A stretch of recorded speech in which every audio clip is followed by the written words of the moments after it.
आपण काय बघतो मग आज? Chemical bonding. महत्वाचा मुद्दा आहे. आयोग सध्या या पॉइंट्स वरती आपल्याला क्वेश्चन विचारत आहे. बरोबर. रासायनिक बंध परीक्षेच्या दृष्टीने कोणतीही परीक्षा द्या, सध्या हा चॅप्टर तुम्हाला महत्वाचा आहे, रासायनिक बंध. ठीक आहे.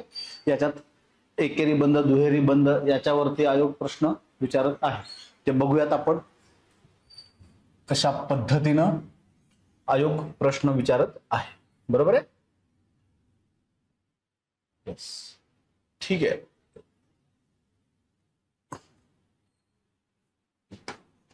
चला बघा, रासायनिक बंध सगळ्यात पहिल्यांदा कोसेल आणि लुईस यांनी काय म्हटलेलं आहे? जे राजवायू आहेत, राजवायू म्हणजे काय?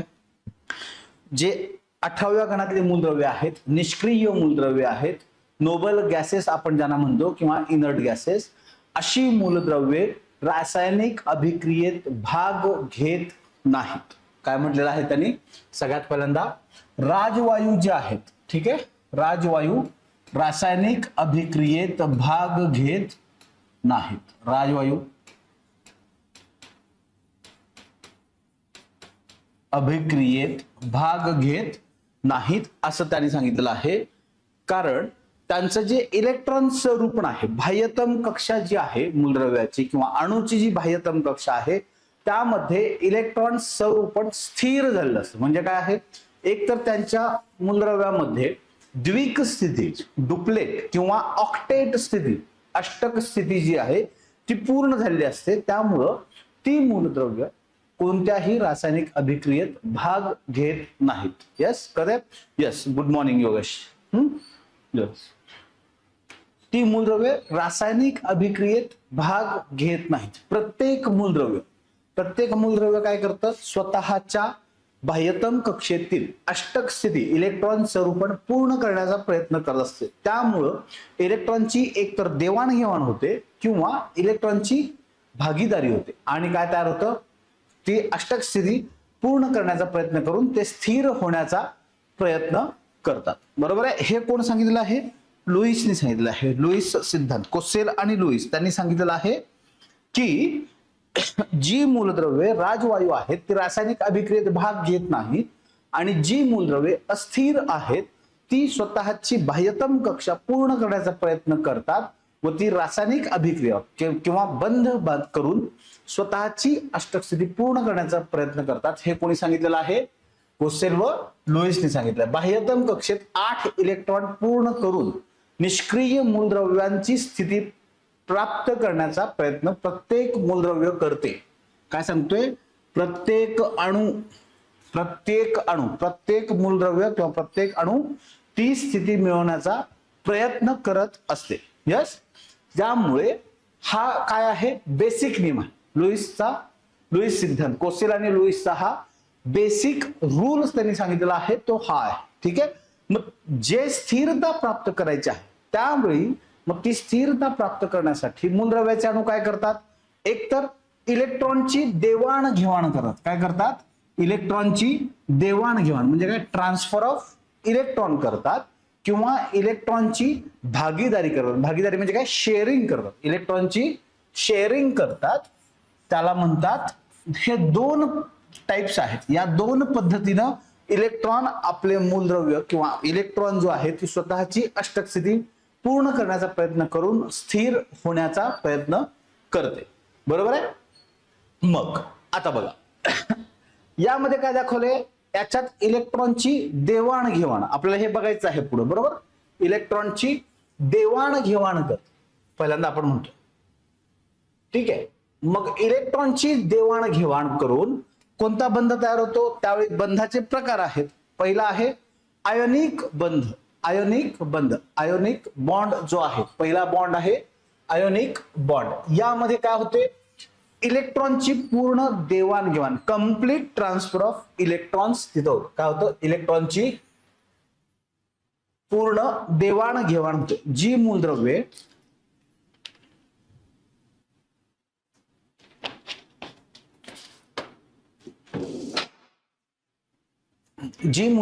इलेक्ट्रॉनची ट्रान्सफर करतात आणि स्वतःची ऑक्टेट स्टेट जी आहे, बाह्यतम कक्षा पूर्ण करण्याचा जे प्रयत्न करतात त्याला आपण काय म्हणतो, आयनिक बॉन्ड. त्यामध्ये काय होतं, इलेक्ट्रॉनची पूर्ण देवाणघेवाण होते. म्हणजे एखादा अणू आपल्यातील एक इलेक्ट्रॉन किंवा 2 इलेक्ट्रॉन किंवा 3 इलेक्ट्रॉन हे दुसऱ्या मूलद्रव्याला देतात आणि स्वतःची अष्टक स्थिती पूर्ण करतात. कशी ते आता मी तुम्हाला सांगतो. ठीक आहे, कन्सेप्ट समजून घ्या, तुम्हाला लक्षात येईल. ठीक आहे, बघा 2 किंवा अधिक कशात घडून येते, 2 किंवा अधिक अणूंमध्ये. ठीक आहे, कशा कशामध्ये आयनिक बॉन्ड घडतो, धातू आणि अधातूंमध्ये आयोनिक बॉन्ड होतो तयार. आयनिक बंध कशामध्ये तयार होतो, हे चॅप्टर हार्ड जाते. हा, कन्सेप्ट समजत नाही म्हणून हार्ड जातोय. तुम्हाला कन्सेप्ट एकदा समजून सांगितला सचिन, बरोबर, एकदा जर कन्सेप्ट तुम्हाला कळाला तर हा चॅप्टर खूप सोपा वाटेल. म्हणून मी स्लाइडचा पॅटर्न पण चेंज केलेला आहे, बरोबर आहे.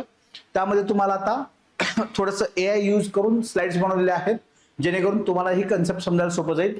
डायग्राम्स व्यवस्थित आहेत, तुम्हाला एकदम व्यवस्थित कन्सेप्ट समजतील. तुम्हाला चॅप्टर खूप सोपा वाटेल जेव्हा तुम्हाला पूर्ण चॅप्टर समजेल, पूर्ण चॅप्टर संपेल. आज लेक्चर झाल्यानंतर तुम्हाला हा चॅप्टर सोपा वाटेल, त्याचा ॲश्युरन्स माझ्याकडून. ठीक आहे, त्याचा ॲश्युरन्स माझ्याकडून देतो मी, की हा चॅप्टर जेव्हा पूर्ण संपेल तेव्हा तुम्हाला वाटेल की एवढं सोपं होतंय. ठीक आहे, आपल्याला फक्त कन्सेप्ट माहित नाहीत म्हणून तो चॅप्टर अवघड वाटतो. आता कशा पद्धतीनं काय आहे ते कन्सेप्ट एकदा मी समजून सांगतो, तुम्हाला तो चॅप्टर सोपा वाटेल. ठीक आहे, यस. हा आयनिक बंध बघा, आयनिक बंध कशामुळे घडतो, इलेक्ट्रॉनची देवाणघेवाण करून. आयनिक बंध कशामुळे घडतो, इलेक्ट्रॉनची देवाणघेवाण. हा मुद्दा लक्षात ठेवायचा, इलेक्ट्रॉनची पूर्ण देवाणघेवाण करून आयनिक बंध तयार होतो. बरोबर आहे. बर, 2 किंवा अधिक अणूंमध्ये तयार होतो, 2 किंवा अधिक अणूंमध्ये.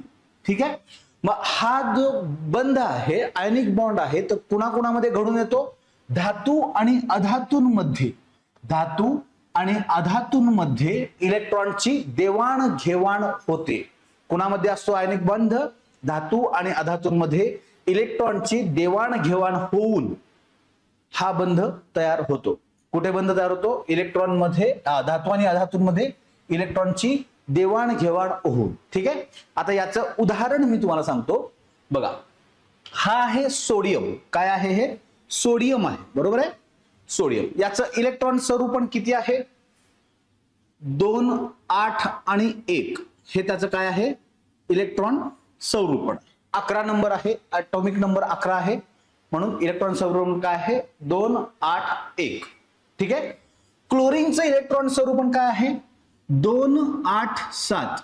2, 8 आणि 7, 17 नंबर आहे त्याचा, म्हणून 2, 8 आणि 7. यस, येते लक्षात, लक्षात येते तिथपर्यंत. इलेक्ट्रॉन स्वरूपण काय आहे, इलेक्ट्रॉन स्वरूपण म्हणजे त्याच्या बाह्यतम कक्षेत असणारी इलेक्ट्रॉनची संख्या आणि त्याची मांडणी. ठीक आहे, 2 इलेक्ट्रॉन आहेत म्हणजे पहिल्या कक्षेत, प्रत्येक मूलद्रव्याच्या पहिल्या कक्षेत 2 इलेक्ट्रॉन कंपल्सरी असतात, म्हणून पहिली कक्षा ही पूर्ण असते. बरोबर आहे. आपण बघितलंय सूत्र काय आहे इलेक्ट्रॉन पहिल्या प्रत्येक कक्षेत असण्याचं, 2n² हे सूत्र बघितलं, बरोबर. यस, मग आता बघा, आता हा कन्सेप्ट तुम्हाला समजणं गरजेचं आहे बरं का. आता जो मी कन्सेप्ट सांगतोय तो समजणं गरजेचं आहे, म्हणजेच तुम्हाला बंध कसे तयार होतात, आयनिक बॉन्ड्स कसे तयार होतात हे कळेल. ठीक आहे, पहिला नियम काय होता की प्रत्येक मूलद्रव्य स्वतःची, आपण कोणाचा कोसेल आणि लुईसचा सिद्धांत जो होता, मूलभूत नियम काय होता की प्रत्येक अणू आपल्यातला इलेक्ट्रॉन देऊन किंवा घेऊन अष्टक स्थिती पूर्ण करण्याचा प्रयत्न करते आणि राजवायूंचं स्वरूप जे आहे ते स्वतः प्राप्त करण्याचा प्रयत्न करतो. बरोबर आहे. मग यात बघा, सोडियम मध्ये 2 आहेत म्हणजे एक पहिली कक्षा पूर्ण आहे, स्थिर आहे. दुसऱ्या कक्षेत 8 इलेक्ट्रॉन आहेत म्हणजे दुसरी कक्षा ही पूर्ण आहे. बरोबर आहे. तिसऱ्या कक्षेत 1 इलेक्ट्रॉन आहे फक्त. तिसऱ्या कक्षेत किती इलेक्ट्रॉन आहेत, एकच आहे. बरोबर आहे, म्हणजे तिसरी कक्षा ही अपूर्ण आहे. तिसऱ्या कक्षेत 1 इलेक्ट्रॉन असल्यामुळे तिसरी कक्षा कशी आहे, अपूर्ण आहे. येतं लक्षात. तसंच क्लोरीन मध्ये जर तुम्ही बघितलं, पहिल्या कक्षेत 2 इलेक्ट्रॉन आहेत, दुसऱ्या कक्षेत 8 इलेक्ट्रॉन आहेत आणि तिसऱ्या कक्षेत 7 इलेक्ट्रॉन आहेत. म्हणजे याची तिसऱ्या स्थितीची तिसरी जी कक्षा आहे यातली तिसरी कक्षा आणि यातली तिसरी कक्षा, म्हणजेच सोडियमला इथं जर तिसरी कक्षा पूर्ण करायची असेल तर त्याला तिथं 8 इलेक्ट्रॉन असणं गरजेचं आहे. तर याच स्थितीमध्ये त्याला 7 इलेक्ट्रॉनची गरज आहे. आणि क्लोरीन मध्ये तिसऱ्या कक्षेत 8 इलेक्ट्रॉन येण्यासाठी, अष्टक स्थिती पूर्ण करण्यासाठी इथं 1 इलेक्ट्रॉनची गरज आहे. येते का लक्षात? इथं किती इलेक्ट्रॉनची गरज आहे? 1 इलेक्ट्रॉनची गरज आहे. बरोबर आहे. मग कोणत्याही मूलद्रव्याला समजा इथं एकच इलेक्ट्रॉन आहे अष्टक स्थिती प्राप्त करण्यासाठी, म्हणजे इथल्या तिसऱ्या कक्षेत, तर याला अष्टक स्थिती प्राप्त करण्यासाठी हा 1 इलेक्ट्रॉन दुसऱ्याला देऊन स्वतःची इथली अष्टक स्थिती पूर्ण आहे ती गाठणं सोपं आहे, की दुसऱ्याकडून 7 इलेक्ट्रॉन घेऊन स्वतःची अष्टक स्थिती पूर्ण करणं सोपं आहे? तर मग 7 इलेक्ट्रॉन मिळण्यासाठी कुठल्या मूलद्रव्याच्या बाह्यतम कक्षेत 7 इलेक्ट्रॉन असलेलं मूलद्रव्य कधी पण काय करतं? 1 इलेक्ट्रॉन घेतं, कारण ते त्याला सोपं असतं. बरोबर आहे. आणि कधी पण 1, 2, 3 बाह्यतम कक्षेत 1, 2, 3 एवढे इलेक्ट्रॉन असतील तर ही मूलद्रव्ये इलेक्ट्रॉन देतात. ज्या मूलद्रव्यांच्या किंवा ज्या अणूंच्या बाह्यतम कक्षेत 1, 2, 3 इलेक्ट्रॉन असतात ते नेहमी इलेक्ट्रॉन लगेच देतात. का तर ते त्यांना सोपं आहे, अष्टक स्थिती जवळची प्राप्त करण्यासाठी त्यांना सोपं आहे. हे बेसिक लक्षात ठेवा. त्यामुळं इथं सोडियम काय करतो? हा जो इलेक्ट्रॉन आहे तो कुणाला देतो? क्लोरीनला देतो. क्लोरीनच्या बाह्यतम कक्षेत 7 इलेक्ट्रॉन आहेत, त्याची अष्टक स्थिती पूर्ण करण्यासाठी सोडियम काय करतो? स्वतःकडचा 1 इलेक्ट्रॉन क्लोरीनला देतो. म्हणून क्लोरीन ज्यावेळी इथं 1 इलेक्ट्रॉन क्लोरीन घेईल त्यावेळी त्याचं अष्टक स्थिती पूर्ण होईल. आणि इथं 1 इलेक्ट्रॉन दिल्यामुळं याची पण ही शेवटची कक्षा येईल ना. इथला इलेक्ट्रॉन गेल्यानंतर शेवटची कक्षा कुठली येईल? ही दुसरी कक्षा सोडियमची शेवटची कक्षा असेल. त्यामुळं इथली अष्टक स्थिती पूर्ण होईल. म्हणजेच ज्यावेळी इथला 1 इलेक्ट्रॉन देईल त्यावेळी सोडियम काय करेल? धन आयन तयार करेल आणि क्लोरीन काय करेल? वजा आयन तयार करेल, निगेटिव्ह आयन, ऋण आयन तयार करेल, कारण यानं इलेक्ट्रॉन घेतलेला आहे. जे मूलद्रव्य किंवा जे अणू इलेक्ट्रॉन देतात ते पॉझिटिव्ह आयन तयार करतात आणि जे अणू इलेक्ट्रॉन घेतात ते निगेटिव्ह आयन असतात. म्हणून याच्यापासून काय तयार होतं? Sodium chloride. सोडियम क्लोराईड इथं तुम्हाला कळेल बघा, इथं दाखवलेलं आहे की शेवटची कक्षा पूर्ण झालेली आहे. यस, यातला 1 इलेक्ट्रॉन इथं दिलेला आहे. कळते का? बघा तिथं किती 11 इलेक्ट्रॉन होते. बरोबर आहे. मग इथं किती झालेत? 2 आणि 8, 1, 2, 3, 4, 5, 6, 7, 8, 9, 10 झाले 10 इलेक्ट्रॉन. म्हणजे दुसरी कक्षा जे आहे त्यात 8 इलेक्ट्रॉन असल्यामुळं ही दुसरी कक्षा याची पूर्ण झाली. म्हणजे याचं स्थिर स्वरूप यानं प्राप्त करण्यासाठी 1 इलेक्ट्रॉन क्लोरीनला दिलेला आहे. येते का लक्षात? 1 इलेक्ट्रॉन क्लोरीनला दिलेला आहे. येते आता लक्षात? सचिन, योगेश, यस, शुभम, अर्पिता, यस, येते का लक्षात? बघा म्हणजेच त्यांनी काय केलेलं आहे? 1 इलेक्ट्रॉन कुठे दिलेला आहे? क्लोरीनला दिलेला आहे. आणि 1 इलेक्ट्रॉन सोडियम कडून घेतल्यामुळं क्लोरीननी सुद्धा स्वतःची काय केलेली आहे? अष्टक स्थिती पूर्ण केलेली आहे. आणि यांच्यात जो बॉन्ड तयार झाला इलेक्ट्रॉन दिल्यामुळं पूर्ण इलेक्ट्रॉन शिफ्ट झालाय. अर्धा अर्धा वाटून घेतलाय का? नाही. पूर्ण इलेक्ट्रॉन क्लोरीन कडे गेल्यामुळं मिठाची निर्मिती होते. कुठलं होतं? सोडियम क्लोराईड हे संयुग तयार होतं. Sodium chloride. यस, कळतंय का कन्सेप्ट? हा कन्सेप्ट कळतोय का सगळ्यांना? हा कन्सेप्ट कळतोय का सगळ्यांना?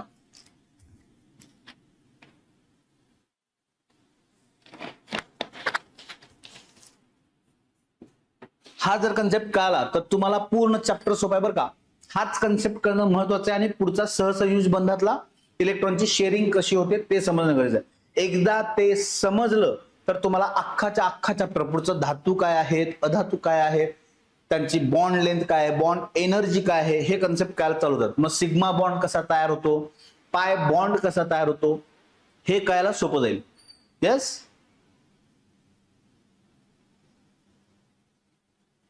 हा अष्टक स्थिती एलिमेंटचं म्हणजे कसं आहे? प्रत्येक अणू, प्रत्येक अस्थिर अणू ज्याची अष्टक स्थिती पूर्ण नसते तो काय असतो? अस्थिर असतो.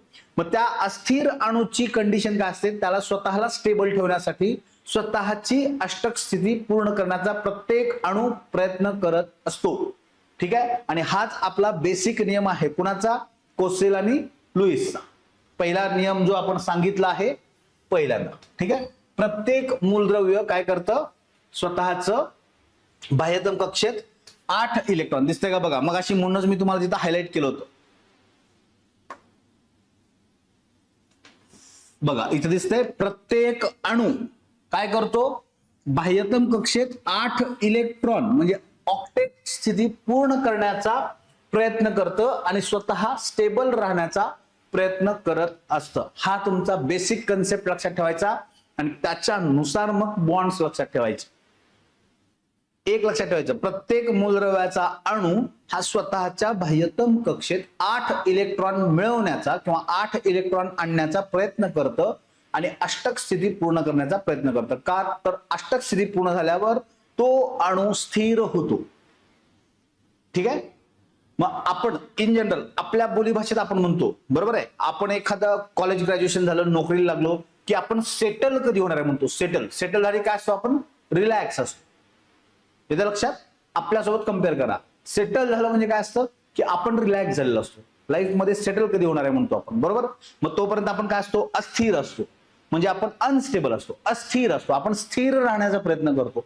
एक ठराविक इन्कम फिक्स येणं, मग स्वतःचं घर असणं, स्वतःची लाईफस्टाईल मेंटेन करणं, मग त्याच्यानंतर आपली फॅमिली तयार होणं, पूर्ण या गोष्टी काय असतात, आपण लाईफमध्ये सेटल होण्याचा प्रयत्न करतो, म्हणजे स्थिर होण्याचा प्रयत्न करतो. येतं लक्षात. सेम प्रत्येक अणू करतो की स्वतःच्या अष्टक स्थितीमध्ये म्हणजे स्वतःच्या बाह्यतम कक्षेत 8 इलेक्ट्रॉन पूर्ण करण्याचा प्रयत्न करतो आणि स्थिर होण्याचा प्रयत्न करत असतो. त्यामुळं बॉन्डची निर्मिती होते. आता कळतंय, लक्षात येतं. सायन्स तुम्ही स्वतःशी रिलेट करा, तुम्हाला ऑटोमॅटिक सायन्स लक्षात राहतं. कळतंय इथपर्यंत? इथपर्यंत कळलेलं आहे का? आता मग आपण हे बघितलेलं आहे की सोडियम काय करतात, सोडियम स्वतःचा एक इलेक्ट्रॉन बाह्यतम कक्षेतील बघा 2, 8 आणि 1. ठीक आहे, इथं काय असतं 2, 8 आणि 7 ही क्लोरीनची स्थिती आहे, बरोबर.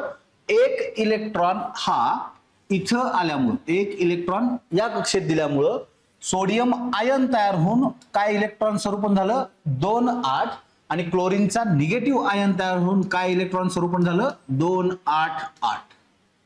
येतं का लक्षात? आता हा पॉइंट तुम्हाला कळाला असेल एक्झॅक्टली काय आहेत.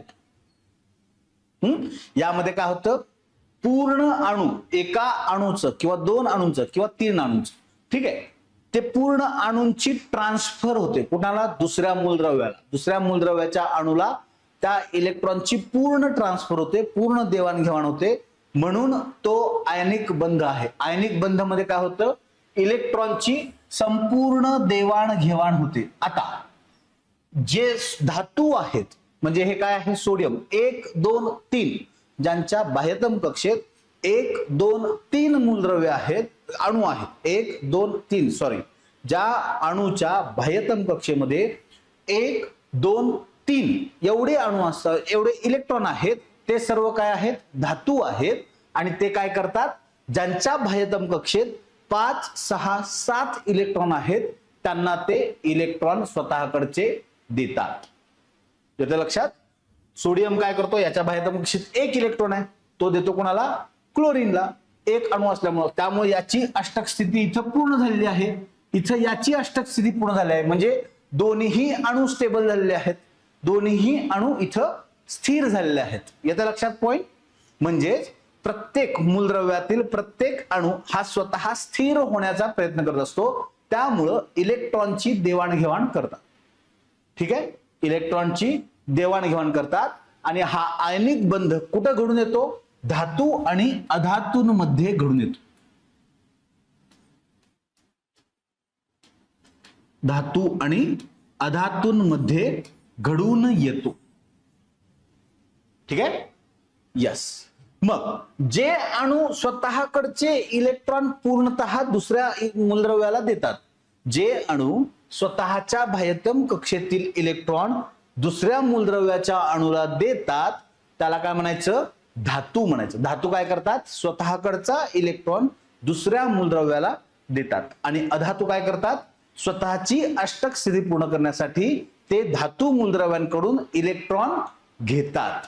ते धातू मूलद्रव्यांकडून इलेक्ट्रॉन घेतात. येते का लक्षात? इथपर्यंत लक्षात यायला पाहिजे तुम्हाला.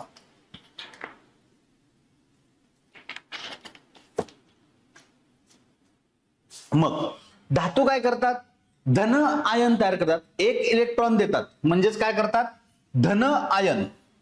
काय करतात, धातू धन आयन तयार करतात. इलेक्ट्रॉन गमावल्यामुळे धातू कशाची निर्मिती करतात, धन आयनची. त्यालाच आपण काय म्हणतो, कॅटायन. त्याला आपण काय म्हणतो, कॅटायन. त्याला काय म्हणतो आपण, कॅटायन. एवढं लक्षात ठेवायचं. इथं परीक्षेत होतं, मग परीक्षेत विचारलं असतं, धातू कॅटायनची निर्मिती करतात, अधातू अनायनची निर्मिती करतात. आणि नेमकं इथं शब्द बदललेला असतो. इथं कॅटायन आणि अनायन जे आहेत ते शब्द रिव्हर्स केलेले असतात आणि आपल्याला परीक्षेत तिथंच कन्फ्युजन होतं, कॅटायन आणि अनायन काय आहे. येतं लक्षात? मग लक्षात ठेवताना काय आहे, हे कॅटायन करतात. काय करतात, कॅटायन. मग लक्षात ठेवताना काय ठेवायचं, धक्का लक्षात ठेवायचा. धक्का. धक्का. धातू काय करतात, धक्का. धातू धक्का देतात म्हणजे काय, धन आयनची निर्मिती करतात म्हणजेच काय, कॅटायनची निर्मिती करतात. येते का लक्षात?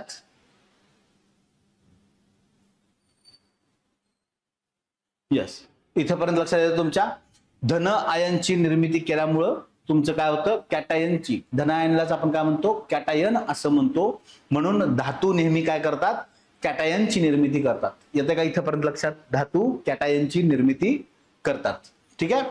धातूंनी काय केलेलं आहे, इलेक्ट्रॉन दिलेला आहे, धन आयन तयार केलेलं आहे. त्यामुळे ते कसे आहेत, इलेक्ट्रो पॉझिटिव्ह, विद्युत धन गुणधर्म तयार आहेत. ते इलेक्ट्रो पॉझिटिव्ह आहेत. ते काय आहेत, इलेक्ट्रो पॉझिटिव्ह. कारण ते काय केलेलं आहे, त्यांनी धन आयनची निर्मिती केलेली आहे.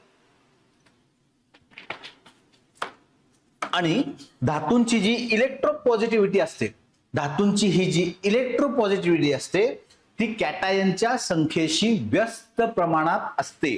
धातूंची काय आहे, इलेक्ट्रो पॉझिटिव्हिटी. धातूची इलेक्ट्रो पॉझिटिव्हिटी ही कॅटायनला व्यस्त प्रमाणात असते. हे लक्षात ठेवायचं. ही वाक्य लक्षात ठेवायची आहेत. काय सांगितलं मी, धातू धन आयन तयार करतात म्हणजेच धातूंच्या धन आयन तयार करण्याच्या प्रवृत्तीलाच काय म्हणतो आपण, इलेक्ट्रो पॉझिटिव्हिटी. इलेक्ट्रो पॉझिटिव्हिटी असं आपण त्याला म्हणतो. इलेक्ट्रो पॉझिटिव्ह गुणधर्म धातूंचा तो आहे. आणि धातूंची इलेक्ट्रो पॉझिटिव्हिटी जी आहे, धन आयन निर्मितीचा गुणधर्म जो आहे तो त्याच्या कॅटायनच्या संख्येशी व्यस्त प्रमाणात असतो. तो कॅटायनच्या व्यस्त प्रमाणात असतो. याच्या एक्झॅक्टली उलट कंडिशन कुणाची असते, अधातूंची असते. का तर अधातू इलेक्ट्रॉन स्वीकारतात म्हणून अधातू काय करतात, निगेटिव्ह आयनची निर्मिती करतात, ज्याला आपण काय म्हणतो, अनायन असं म्हणतो. त्याला आपण काय म्हणतो, अनायन असं म्हणतो. म्हणजे धातू इलेक्ट्रॉन निगेटिव्ह म्हणजे निगेटिव्ह आयन तयार केल्यामुळं त्याला आपण काय म्हणतो, अनायन, ऋण आयनाची निर्मिती करतात.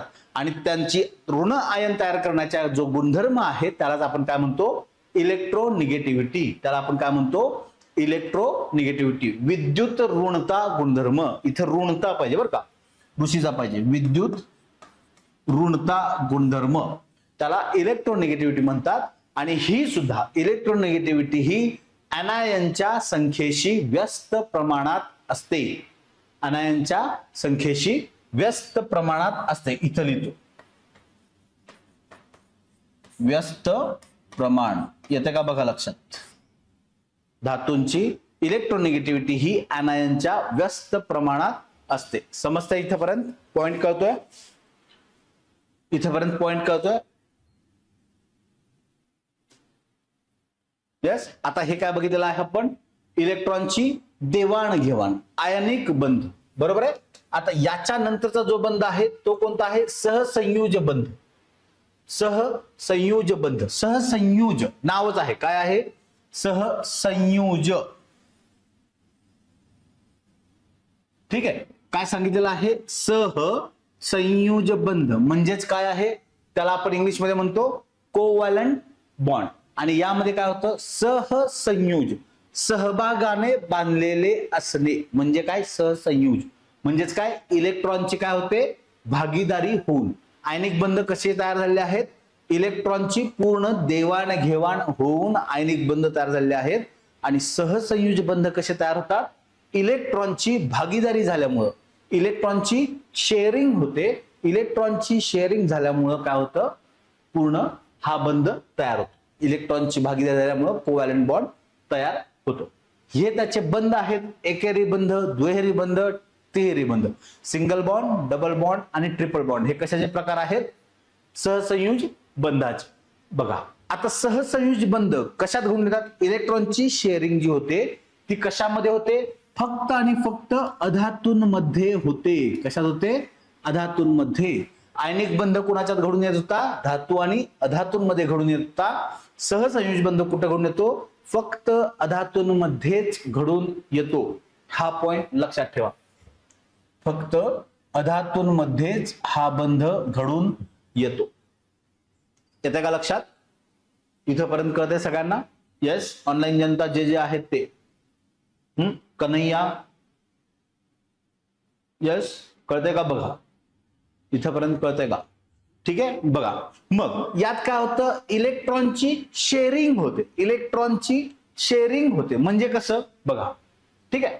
हायड्रोजनच्या अणूमध्ये हायड्रोजनचं इलेक्ट्रॉन स्वरूप काय आहे, हायड्रोजन मध्ये किती इलेक्ट्रॉन आहेत, एक इलेक्ट्रॉन या हायड्रोजन मध्ये आहे. आणि या हायड्रोजन मध्ये काय आहे, एक इलेक्ट्रॉन आहे. बरोबर आहे का, एक इलेक्ट्रॉन आहे. यस, हा क्वेश्चन कसे फॉर्म होतात तुम्हाला सांगतो मी नंतर. आता म्हणजे मगाशी तुम्हाला जे म्हणलं की वाक्य जे सांगितलं तुम्हाला, आधी हा पॉइंट एकदा एक्सप्लेन करतो, मग तुम्हाला या 2 पॉइंटवरचे क्वेश्चन कसे क्रिएट होतात ते सांगतो. आणि चॅप्टर संपला की पुन्हा मग चॅप्टर वरती त्या कोणकोणत्या पॉइंटला कसे क्वेश्चन क्रिएट होतात तेही सांग. येस, ठीक. बघ आता यामध्ये हायड्रोजन मध्ये एकच अणू आहे, म्हणजेच हायड्रोजन काय करेल, हायड्रोजनच्या पहिल्याच कक्षेत एक इलेक्ट्रॉन आहे. मग तो काय करतो, स्वतःच्या बाह्यतम कक्षेत 2 इलेक्ट्रॉन आणण्याचा प्रयत्न करतो. 2 का तर पहिल्या कक्षेत 2 इलेक्ट्रॉन असतात आणि ती मूलद्रव्य स्वतःची द्विक स्थिती, डुप्लेट स्टेट कंप्लीट करण्याचा प्रयत्न करतात. म्हणजेच पहिल्या कक्षेमध्ये 2 इलेक्ट्रॉन कंपल्सरी प्रत्येक मूलद्रव्याचे जर असतील तर ते मूलद्रव्य त्या कक्षेमध्ये स्थिर आहे. मग हायड्रोजन काय करेल, इथं अजून एक इलेक्ट्रॉन आणण्याचा प्रयत्न करेल. बरोबर आहे, कारण हायड्रोजनच्या एका अणूमध्ये एकच इलेक्ट्रॉन आहे. हायड्रोजनच्या एका अणूमध्ये एकच इलेक्ट्रॉन आहे. मग त्याला स्टेबल होण्यासाठी काय लागतं, अजून एका इलेक्ट्रॉनची आवश्यकता आहे. अजून एका इलेक्ट्रॉनची आवश्यकता असते. येते लक्षात, अजून एका इलेक्ट्रॉनची आवश्यकता असल्यामुळे ते काय करतो, स्वतःकडचा इलेक्ट्रॉन तर देऊ शकत नाही कारण त्याचं अस्तित्व संपेल जर इलेक्ट्रॉन दिलं तर. बरोबर आहे, त्यामुळं तो काय करतो, दुसऱ्या मूलद्रव्यासोबत इलेक्ट्रॉनची शेअरिंग करतो. काय करतो, इलेक्ट्रॉनची शेअरिंग. म्हणजेच जर हा हायड्रोजन कन्सिडर करायचा असेल, हा हायड्रोजन जर आपण कन्सिडर केला तर याच्या कक्षेत आता शेअरिंग केल्यामुळे काय झालं, 2 इलेक्ट्रॉन आले. म्हणजे हा यानं काय केलं, स्थिर व्हायचा प्रयत्न केला. बरोबर, तसंच हा हायड्रोजन काय करतो, ज्यावेळी आपण हा हायड्रोजन कन्सिडर करू त्यावेळी त्याच्या कक्षेत 2 इलेक्ट्रॉन आल्यामुळं हा पण स्थिर झाला. म्हणजेच ज्यावेळी हायड्रोजनचा एक मॉलिक्यूल तयार होतो त्यावेळी तिथं काय झालं असतं, इलेक्ट्रॉनची शेअरिंग झालेली असते. इलेक्ट्रॉनची शेअरिंग झालेली असते. त्यावेळी किती इलेक्ट्रॉन शेअर होतात, 2 इलेक्ट्रॉन शेअर झालेत. बरोबर, 2 इलेक्ट्रॉनची शेअरिंग होते. एक या हायड्रोजनचा आहे आणि एक या हायड्रोजनचा आहे. अशा पद्धतीनं 2 इलेक्ट्रॉनची शेअरिंग होते. बरोबर आहे, 2 इलेक्ट्रॉनची शेअरिंग किंवा एका इलेक्ट्रॉन जोडीची शेअरिंग. आयोग शब्दात गंडवेल बरं का, आयोग शब्दात गंडवतं. एका इलेक्ट्रॉन जोडीची, एक जोडी म्हणजे किती, 2 इलेक्ट्रॉन, एवढं लक्षात ठेवायचं. इथं किती इलेक्ट्रॉनची शेअरिंग झाली आहे, 2 इलेक्ट्रॉनची. म्हणजेच इथं काय असेल, एका इलेक्ट्रॉन जोडीची शेअरिंग झालेली आहे. येते का लक्षात, एका इलेक्ट्रॉन जोडीची शेअरिंग झालेली आहे. इथपर्यंत कळतंय. मग हायड्रोजन आणि क्लोरीन काय करतील, हायड्रोजन मध्ये एक अणू आहे, क्लोरीन मध्ये 7 आहेत बाह्यतम कक्षेत. मग हायड्रोजन काय करतो, स्वतःकडचा एक इलेक्ट्रॉन क्लोरीन सोबत शेअर करतो. म्हणजे ज्यावेळी क्लोरीन कन्सिडर करायचा असतो त्यावेळी तो 8 इलेक्ट्रॉन पूर्ण केलेला असतो. येतं लक्षात. त्यामुळे हायड्रोजन इलेक्ट्रॉनची शेअरिंग करून काय करतो, HCl बॉन्ड तयार करतो. इथे काय आहे, हायड्रोजन मॉलिक्यूल तयार करताना सुद्धा हायड्रोजन इलेक्ट्रॉनची शेअरिंग करतो. म्हणजेच 2 इलेक्ट्रॉन तिथे शेअरिंग झालेले आहेत, एका इलेक्ट्रॉनची जोडी शेअरिंग झालेली आहे. त्यामुळं जो बंध तयार होतो त्याला काय म्हणतो आपण, सिंगल बॉन्ड. त्याला काय म्हणतो आपण, सिंगल बॉन्ड. मी मुद्दाम डॉट मोठे केलेत बरं का त्या बॉन्डच्या बाजूचे, का तर तुमच्या लक्षात राहावं. एक इलेक्ट्रॉनची जोडी किंवा 2 इलेक्ट्रॉनची शेअरिंग तिथं होते. येते का लक्षात इथपर्यंत? यस. मग दुहेरी बंध तयार होताना काय होतं, दुहेरी बंध तयार होताना 2 इलेक्ट्रॉनची जोड्यांची, 2 इलेक्ट्रॉन जोड्यांची शेअरिंग होते किंवा 4 इलेक्ट्रॉनची शेअरिंग होते. किती होते, 4 इलेक्ट्रॉनची शेअरिंग होते. येते का लक्षात? किती, 2 इलेक्ट्रॉनच्या जोड्या किंवा 4 इलेक्ट्रॉनची शेअरिंग होते. ऑक्सिजन मध्ये किती इलेक्ट्रॉन आहेत बाह्यतम कक्षेत, 6. बरोबर आहे, कारण ऑक्सिजनचा अणुअंक किती आहे, 8. मग पहिल्या कक्षेत 2 इलेक्ट्रॉन, दुसऱ्या कक्षेत 6 इलेक्ट्रॉन. इथं कमी किती पडतायत, 2 इलेक्ट्रॉन इथं कमी पडतात कंप्लीट व्हायला. बरोबर आहे. याची आउटर मोस्ट रेट 8 होण्यासाठी 2 इलेक्ट्रॉन कमी पडतात. हा पण ऑक्सिजनच आहे, याच्यामध्ये किती इलेक्ट्रॉन आहेत, 6. मग हा काय करतात, ते आपल्याकडचे 2 इलेक्ट्रॉन शेअर करतात, प्रत्येकी 2-2 इलेक्ट्रॉन शेअर करतात. म्हणून ऑक्सिजन मध्ये 2 इलेक्ट्रॉन जोड्यांची शेअरिंग होते किंवा 4 इलेक्ट्रॉनची शेअरिंग होते. त्यामुळे इथं काय तयार होतो, डबल बॉन्ड तयार होतो. काय होतो, डबल बॉन्ड तयार होतो.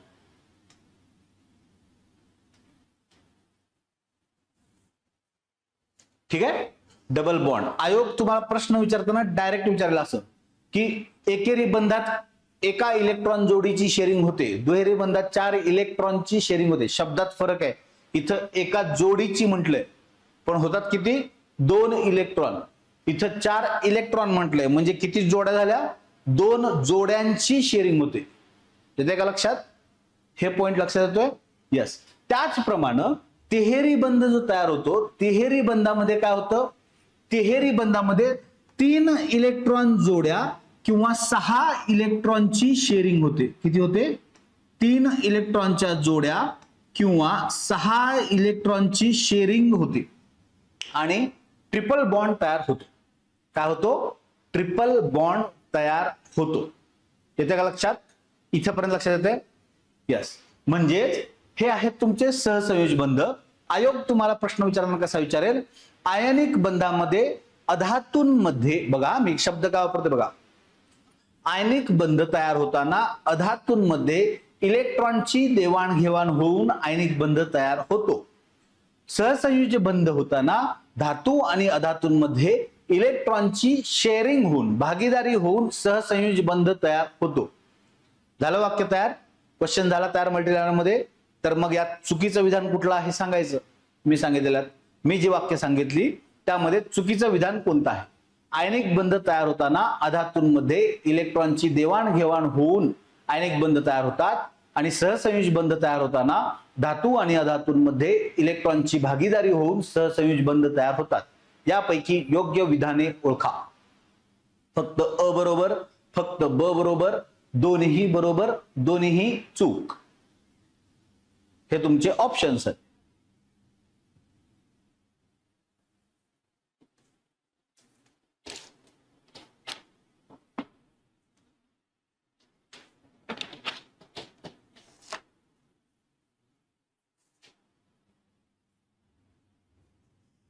दोन्हीही रॉंग.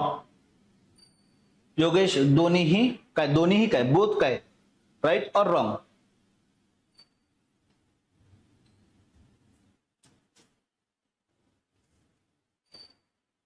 यस. कन्हैया ऑनलाईन जे आहेत, ऍपला जे ऑनलाईन आहेत त्यांनी सांगायचं तिकडचं, त्यांनी ही उत्तर द्यायची आहेत. जे ऍपला ऑनलाईन आहेत त्यांनी ही उत्तर सांगावेत. यस. कळतंय का तुम्हाला. यस. काय उत्तर असेल मला सांगा त्याचं. Both are correct. Correct. Correct कसे असतील? करेक्ट कसे असतील? मी काय वापरलंय वाक्य?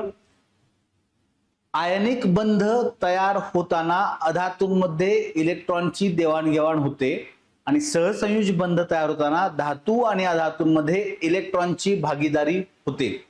बघा, आयोग इथंच तुम्हाला गंडवतो अशाच पद्धतीनं. तुम्ही लक्षात काय ठेवलंय? सहसंयुज बंध म्हणजे इलेक्ट्रॉनची भागीदारी, एवढं लक्षात ठेवून उत्तर सांगताय. ठीक आहे. मी तुम्हाला काय विचारलंय? हा कन्सेप्ट वरती क्वेश्चन तयार केलाय. इलेक्ट्रॉनची भागीदारी होते, पण कुणाच्यात होते? फक्त आणि फक्त अधातूंमध्ये होते. सहसंयुज बंध तयार होताना फक्त आणि फक्त अधातूंमध्ये इलेक्ट्रॉनची भागीदारी होते. ठीक आहे. यस. दुसरी गोष्ट तुम्हाला मी काय बोललो होतो? इथलं वाक्य, आयनिक बंध तयार होताना अधातूंमध्ये इलेक्ट्रॉनची देवाणघेवाण होते. फक्त अधातूंमध्ये इलेक्ट्रॉनची देवाणघेवाण होत नाही. धातू आणि अधातूंमध्ये इलेक्ट्रॉनची देवाणघेवाण होते. धातू आणि अधातूंमध्ये इलेक्ट्रॉनची देवाणघेवाण होते. येते का कन्सेप्ट लक्षात? आपण पेपर सोपा आहे म्हणतो, परीक्षेच्या वेळी उत्तर लिहून पण आलेला असतो, पण अशाच मिस्टेक आपण परीक्षेत करतो गडबडीत. का? तर आपल्याकडे टाइम कमी असतो आणि आपण स्पीड मध्ये वाचत जातो. त्यामुळं प्रत्येक शब्द, प्रत्येक वाक्य कशा पद्धतीनं स्ट्रक्चर केलेलं आहे त्याच्यावरती आपल्याला लक्ष द्यायचं. येतं लक्षात?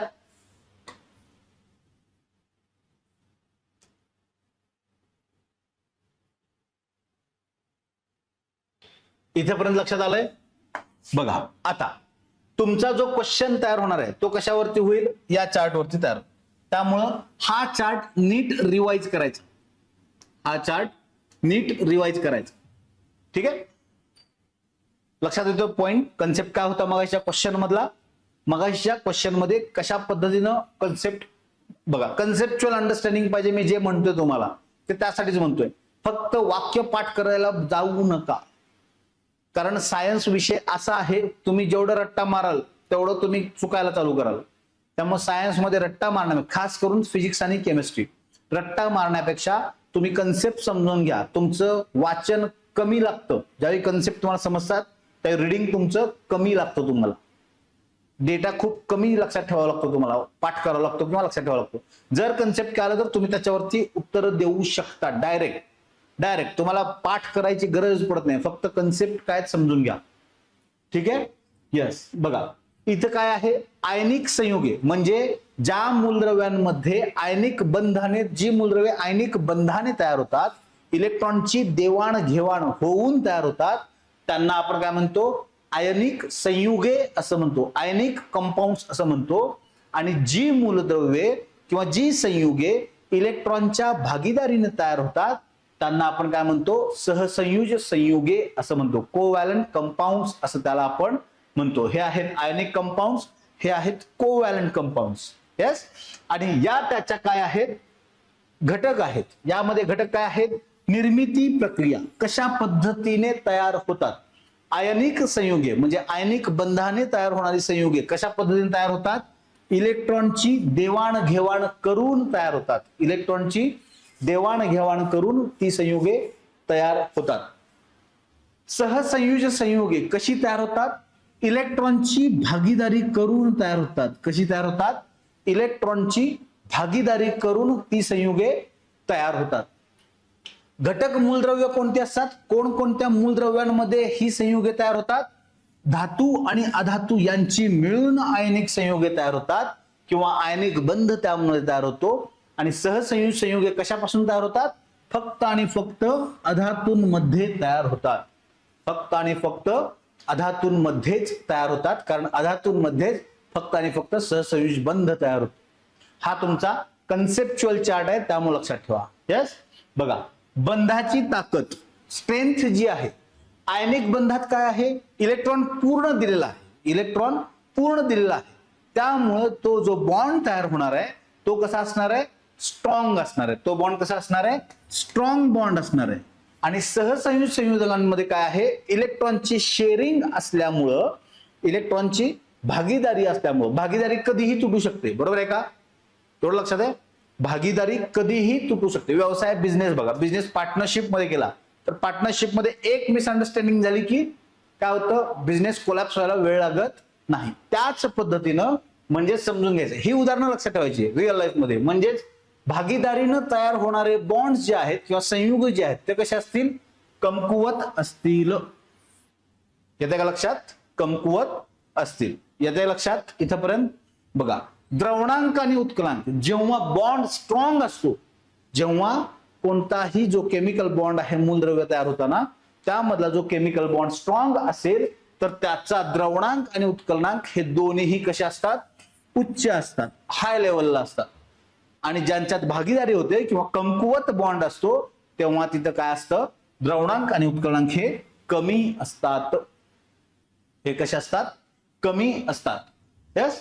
विद्राव्यता, याची आयनिक संयुगे आहेत त्यामुळे ही कशी असतात, पाण्यात विरघळतात. पाण्यात विरघळल्यानंतर त्यांचे आयन्स तयार होतात, पाण्यात विरघळतात, हे लक्षात ठेवायचं. आणि सेंद्रिय द्रावणात विरघळत नाहीत, ही पाण्यात विरघळतात. आयनिक संयुगे पाण्यात विरघळतात, सहसंयुज संयुगे पाण्यात विरघळत नाहीत, पण सेंद्रिय द्रावणात विरघळतात. सेंद्रिय द्रावण म्हणजे काय, बेन्झिन, केरोसिन ही जी आहेत किंवा पेट्रोल असेल त्यांमध्ये हे सहसंयुज संयुगे विरघळतात, पाण्यात विरघळत नाहीत. हा चार्ट नीट लक्षात ठेवायचा. तुम्हाला इथं जर क्वेश्चन विचारायचं असेल मल्टीलायनर तर इथं 2 वाक्य एकत्र तयार करून क्वेश्चन विचारला जाईल. येते का लक्षात इथपर्यंत? यस. कन्सेप्ट कळतोय, कन्सेप्ट क्लिअर होत आहेत. सचिन, आता सोपं वाटतंय थोडंसं कन्सेप्ट कळल्यावर? बघा, मी तोच उद्देश आहे आपला की कन्सेप्ट तुम्हाला कळणं गरजेचं आहे जेणेकरून तुम्हाला या गोष्टी सोप्या वाटाव्यात. ठीक आहे, सोप्या वाटाव्यात म्हणून मी तुम्हाला तेवढ्यासाठी कन्सेप्ट व्यवस्थित समजून सांगतोय. भले थोडासा वेळ लागत असेल आपल्याला, पण म्हणजे वेळ तर लागत नाही, आपण वेळेतच कंप्लीट करतो सगळ्या गोष्टी, पण तरीही त्यातल्या त्यात मी कन्सेप्ट समजावून सांगायचं तुम्हाला ट्राय करतो. आता कळतोय का पॉईंट सगळ्यांना? यस. ऑनलाईन जनता जेवढे ऑनलाईन आहे तेवढे पटपट कमेंट द्यायची आहे.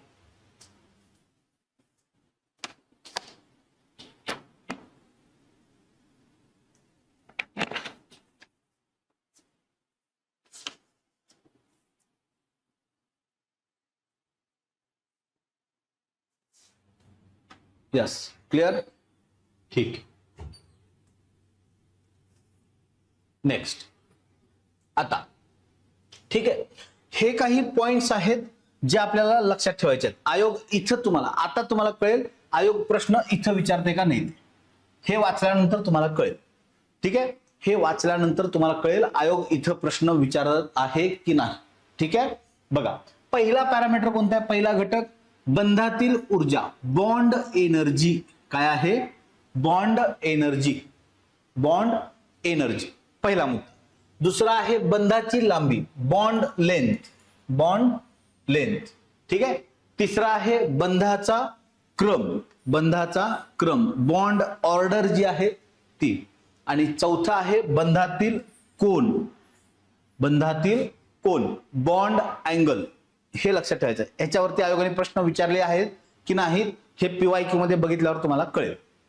म्हणजेच तुम्हाला कळेल आयोग प्रश्न कुठं आणि कसं विचारते. येते का लक्षात? यस. ठीक आहे. आता बघा, बंधातील ऊर्जा म्हणजे काय, वायुरूप अवस्थेमध्ये जर एखादं संयुग असेल तर त्या संयुगांमधला जो बॉन्ड आहे, संयुगांमधला बॉन्ड, पण 1 मोल दिलाय बरं का. काय दिलं आहे, 1 मोल एवढ्या वस्तुमानामधला जर बॉन्ड तोडायचा असेल, एवढ्या वस्तुमानाच्या संयुगाचा जर बॉन्ड तोडायचा असेल तर तो बॉन्ड तोडण्यासाठी लागणारी ऊर्जा म्हणजे काय आहे, बॉन्ड एनर्जी आहे. ठीक आहे, बॉन्ड एनर्जी. आणि त्यालाच आपण काय म्हणतो, बॉन्ड एन्थाल्पी असं म्हणतो. काय म्हणतो त्यालाच आपण, बॉन्ड एन्थाल्पी.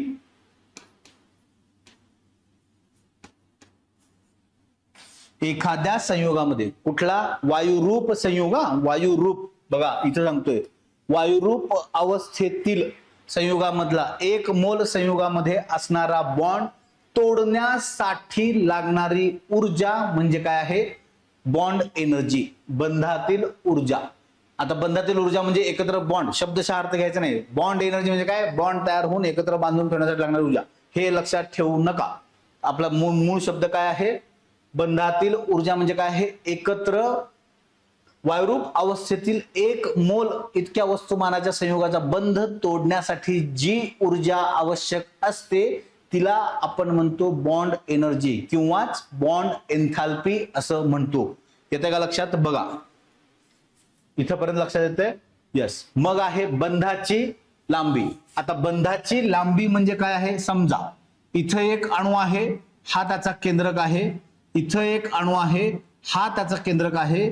हे जे अंतर आहे, हे आर जे अंतर आहे, हा एक्स अणू असेल, हा वाय अणू असेल, तर या एक्स आणि वाय अणूमध्ये त्याच्या केंद्रापासून दुसऱ्या अणूच्या केंद्रापर्यंत जे अंतर आहे किंवा जो बॉन्ड तयार होतो त्याला आपण काय म्हणतो, बंधाची लांबी, बॉन्ड लेंथ असं म्हणतो. येते का लक्षात, बॉन्ड लेंथ असं म्हणतो. दोन अणूंच्या केंद्रातील अंतर जे आहे त्याला म्हणजे आपण काय म्हणतो, बॉन्ड लेंथ असं म्हणतो. आणि हे बॉन्ड लेंथ मोजायचं, लेंथ मध्ये मोजतोय आपण, बरोबर आहे.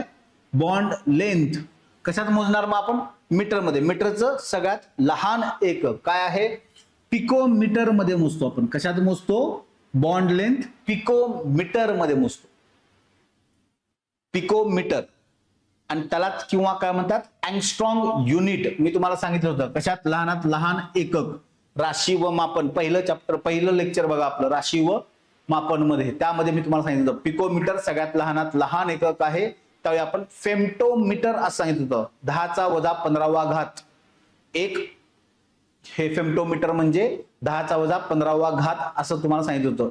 येते का लक्षात, बघा त्याला आपण पिकोमीटर म्हणतो. आणि एक अँगस्ट्रॉंग युनिट दाखवताना कसं दाखवतो आपण, एक अँगस्ट्रॉंगने दाखवतो. आणि एक अँगस्ट्रॉंग म्हणजेच किती आहे, 10⁻10 मीटर. येते का लक्षात, बघा हे तुम्हाला मी आधी पण सांगितलेलं आहे हे पॉइंट्स. एक अँगस्ट्रॉंग किंवा एक पिकोमीटर हे काय आहे, बंधाची लांबी मोजण्याचं एकक आहे. येते का लक्षात इथपर्यंत तुम्हाला, यस. आता बंधातील क्रम काय आहे, बंधातील क्रम. बंधातील क्रम ही कन्सेप्ट कशावरून सांगितलेली आहे, लुईस सिद्धांतावरून सांगितलेली आहे. कशावरून सांगितलेली आहे, लुईस सिद्धांत. बॉन्ड ऑर्डर हे कशावरून सांगितलेलं आहे, लुईस सिद्धांतावरून सांगण्यात आलेलं आहे. मग बॉन्ड ऑर्डर, बंधातील क्रम म्हणजे काय आहे, एखाद्या रेणूच्या दोन अणूंमध्ये असणारी बंधांची संख्या. एकूण बंधांची जी संख्या आहे, बॉन्डची जी नंबर ऑफ बॉन्ड्स आहेत त्यांची जी संख्या आहे ती म्हणजे काय आहे, बॉन्ड ऑर्डर. येतं लक्षात, बंधाची संख्या म्हणजे बॉन्ड ऑर्डर. मग हायड्रोजन मध्ये किती बॉन्ड आहे, एक आहे.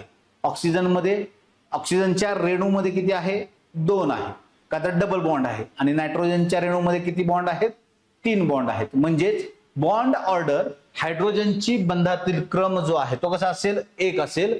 ऑक्सिजनच्या रेणूमध्ये बॉन्ड ऑर्डर किती असेल, 2 असेल. आणि ह्याच्या नायट्रोजनच्या किंवा कार्बन मोनॉक्साईडच्या बंधांमध्ये किती असेल बॉन्ड ऑर्डर, 3 असेल. त्यामध्ये एकूण किती बंध आहेत ती म्हणजे त्याची बॉन्ड ऑर्डर असते. ती म्हणजे त्याची काय असते, बॉन्ड ऑर्डर असते. येते का लक्षात, यस. यस. मग आहे बंधातील कोन, बॉन्ड अँगल. काय सांगितलेलं आहे, बॉन्ड अँगल. बॉन्ड अँगल हा कन्सेप्ट कोणी सांगितला आहे, पॉलिंग आणि स्लेटरने सांगितलं आहे. कोणी सांगितलं आहे, पॉलिंग आणि स्लेटर.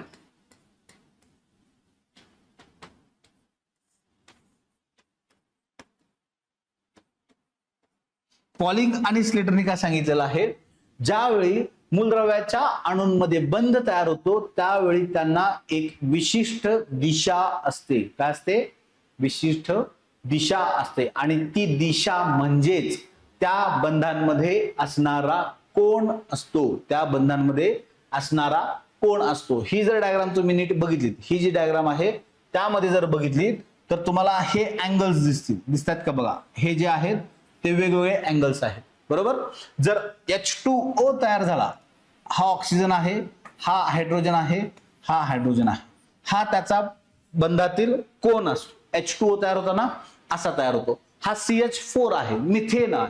मिथेनचा अँगल कसा असेल मग हा असेल, बरोबर आहे, हा अँगल असेल. मग हा जो अँगल आहे तो आपल्याला लक्षात ठेवताना कुठे ठेवायचा, फक्त मिथेनचा किती आहे 109°28'. 109°28' असं लक्षात ठेवायचं आहे. बॉन्ड दाखवताना कशा पद्धतीने दाखवला जातो, अंश, मिनिट आणि सेकंद. कसा दाखवला जातो, अंश, मिनिट आणि सेकंद, डबल इन्व्हर्टेड कॉमा, अशा पद्धतीनं बॉन्ड अँगल सांगितला जातो. मग इथं बॉन्ड अँगल सांगताना आपण काय सांगतो, मिथेनचा बॉन्ड अँगल किती आहे 109°28' आहे. अमोनियामध्ये असणारा NH3, अमोनियामध्ये बॉन्ड अँगल किती आहे 107°18'.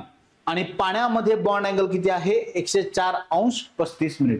तुम्हाला जर विचारला तर शक्यतो मिथेन आणि पाण्याचा विचारला जाईल, पाणी किंवा मिथेन यापैकी एखादा विचारला जाऊ शकतो.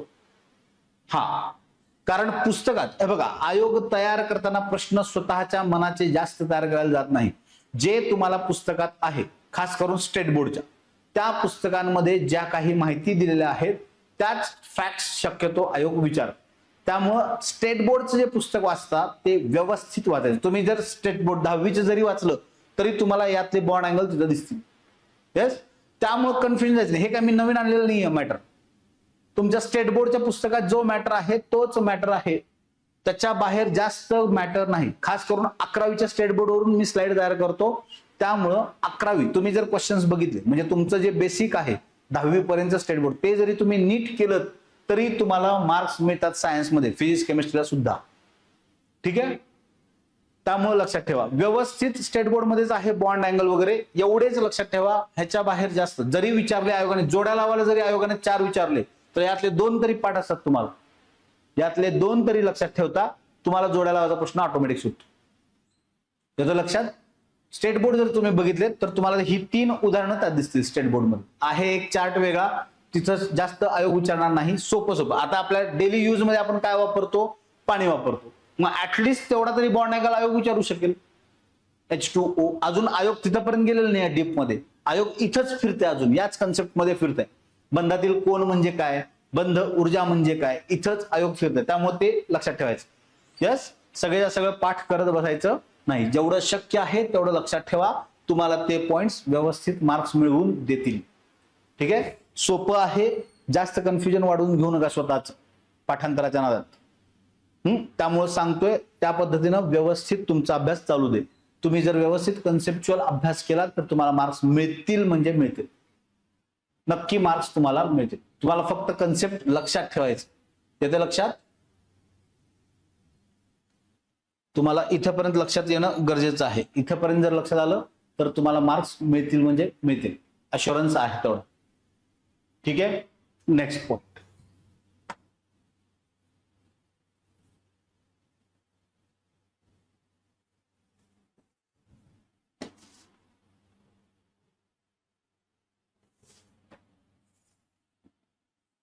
बंधातील ध्रुवीयता आणि विद्युत ऋणता काय आहे, बंधातील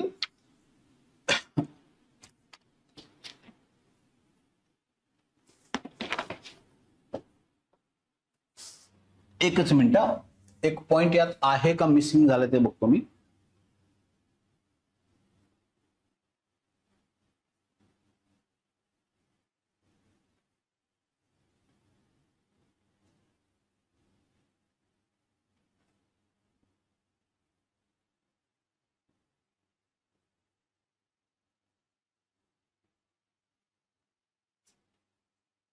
ठीक आहे, एक पॉइंट यात मिसिंग आहे, तो मी तुम्हाला सांगतो.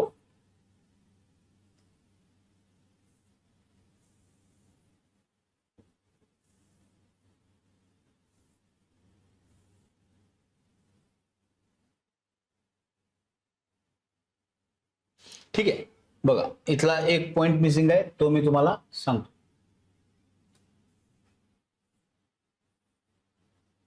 विद्युत ऋणता बंधातील ध्रुवीयता. ठीक आहे.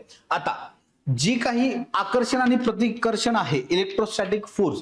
इलेक्ट्रोस्टॅटिक फोर्स हा जो कन्सेप्ट आहे, कुठे लक्षात ठेवायचा तो कन्सेप्ट, मगाशी जे फॅक्ट्स होते बंधातील ऊर्जा वगैरे त्यामध्ये लक्षात ठेवायचं आहे. इलेक्ट्रोस्टॅटिक फोर्स म्हणजे काय असतो, इलेक्ट्रॉन मध्ये असणारं किंवा मूलद्रव्याच्या अणूमध्ये असणारं आकर्षण आणि प्रतिकर्षण बल जे आहे त्याला म्हणतो आपण इलेक्ट्रोस्टॅटिक फोर्स. ठीक आहे. ते आहे इलेक्ट्रोस्टॅटिक फोर्स. पण त्यामध्ये तुम्हाला काय लक्षात ठेवायचं आहे, त्यामध्ये जे लोन पेअर आहेत बघा, लक्षात ठेवायचं लोन पेअर. आयोगाने इथे प्रश्न विचारला बरं का तुम्हाला, आयोगाने इथं प्रश्न विचारलेला आहे. ठीक आहे. लोन पेअर जे आहेत, लोन पेअर म्हणजे ज्या इलेक्ट्रॉनच्या जोड्यांमध्ये इलेक्ट्रॉन शेअर करण्याची क्षमता नसते,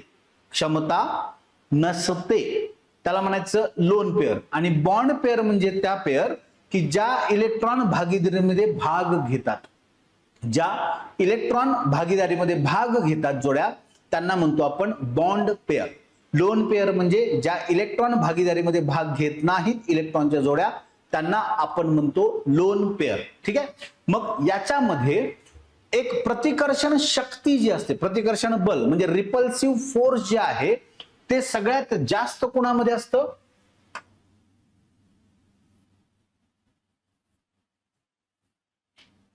ठीक आहे. इथंच लक्षात ठेवा, तुम्हाला इथंच लिहून देतो तो म्हणजे तुमच्या लक्षात राहील. ठीक आहे. रिपल्सिव्ह फोर्स जो आहे, प्रतिकर्षण बल, त्याचा जो क्रम आहे तो कसा असेल,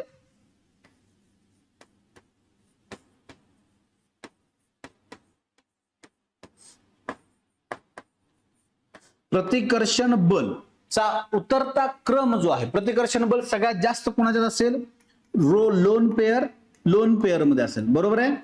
लोन पेअर मध्ये सगळ्यात जास्त रिपल्शन असेल. का तर ते भागीदारीमध्ये भाग घेत नाहीत, म्हणून रिपल्शन त्या लोन पेअर मध्ये जास्त असेल. लोन पेअर म्हणजे काय आहे, लोन पेअर जे इलेक्ट्रॉनच्या जोड्या, ज्या इलेक्ट्रॉनच्या जोड्या अणूमध्ये इलेक्ट्रॉन भागीदारीमध्ये बॉन्ड तयार करताना अणूंच्या भागीदारीमध्ये भाग घेत नाहीत, त्यांना आपण म्हणतो लोन पेअर. आणि बॉन्ड पेअर म्हणजे ज्या इलेक्ट्रॉनच्या जोड्या बॉन्ड तयार होण्यासाठी भागीदारीमध्ये भाग घेतात, त्यांना आपण म्हणतो बॉन्ड पेअर. मग प्रतिकर्षण म्हणजेच काय आहे, रिपल्सिव्ह फोर्स सगळ्यात जास्त कोणाच्यात असेल, लोन पेअर मध्ये असेल, कारण हे भाग घेत नाहीत रिएक्शन मध्ये. मग त्याच्यानंतर कोणाच्यात असेल, लोन पेअर आणि बॉन्ड पेअर मध्ये असेल. खूप कमी प्रमाणात यामध्ये प्रतिकर्षण असेल. आणि सगळ्यात जास्त आकर्षण कोणाच्यात असेल, बॉन्ड पेअर मध्ये असेल, कारण बॉन्ड पेअरचे इलेक्ट्रॉन भागीदारीत भाग घेतात, त्यामुळे ऑटोमॅटिक ते अट्रॅक्ट होतील. म्हणून बॉन्ड पेअर मध्ये प्रतिकर्षण कमी असतं. आणि ऍज इट इज हा सिक्वेन्स तुम्हाला गेल्या वर्षी पीवायक्यू 2 वर्षाखाली पीवायक्यू मध्ये आहे. पीवायक्यू जर बघितलं तुम्ही तर तुम्हाला हा दिसेल. आणि हा as it is state board मधून घेतलेला क्वेश्चन. स्टेट बोर्ड मध्ये अशीच सिक्वेन्स तुम्हाला दिलेली आहे आणि त्याच्यावरतीच तुम्हाला क्वेश्चन आहे आलेलं.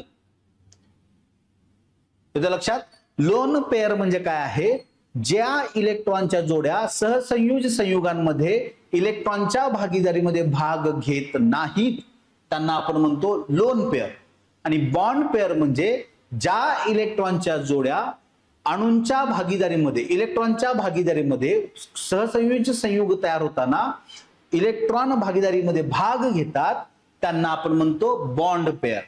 बॉन्ड पेअर एवढं लक्षात ठेवायचं. पेअर म्हणजे जोडी, बरोबर आहे. बॉन्ड पेअर, लोन पेअर एकटी जोडी, आणि बॉन्ड म्हणजे बंध जोडी, जे बंधात भाग घेतात त्यांना म्हणतो आपण bond pair.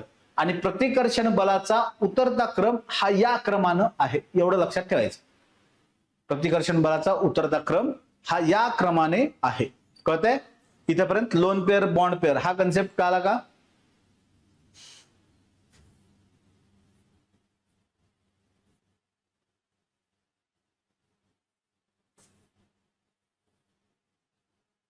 Lone pair, bond pair हा कन्सेप्ट कळालेला आहे. बघा, हे केमिस्ट्रीचे पॉइंट समजून घ्या. समजून घेतले तरच कळतील, नाहीतर अवघड होईल कामकाज सगळं. त्यामुळे शक्यतो हे पॉइंट समजून घ्यायचा प्रयत्न करा.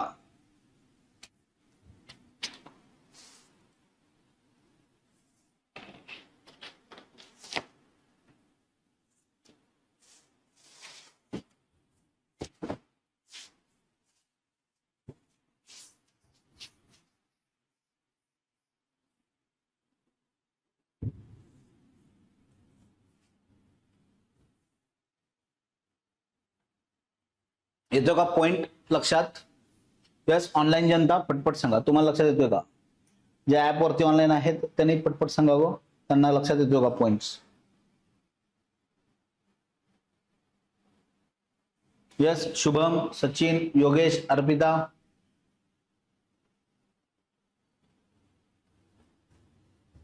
बघा इथं काय लक्षात ठेवायचं आहे, विद्युत ऋणता आहे बरं का, विद्युत ऋणता, इलेक्ट्रोनिगेटिव्हिटी, इलेक्ट्रोनिगेटिव्हिटी त्याला म्हणायचं विद्युत ऋणता.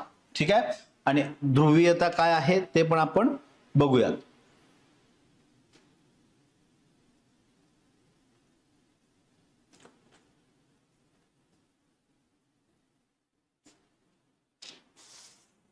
येतं का लक्षात?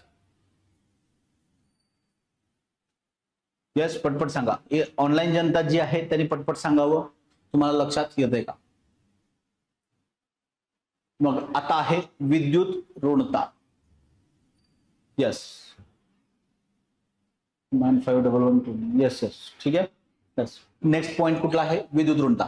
विद्युत ऋणता म्हणजे काय?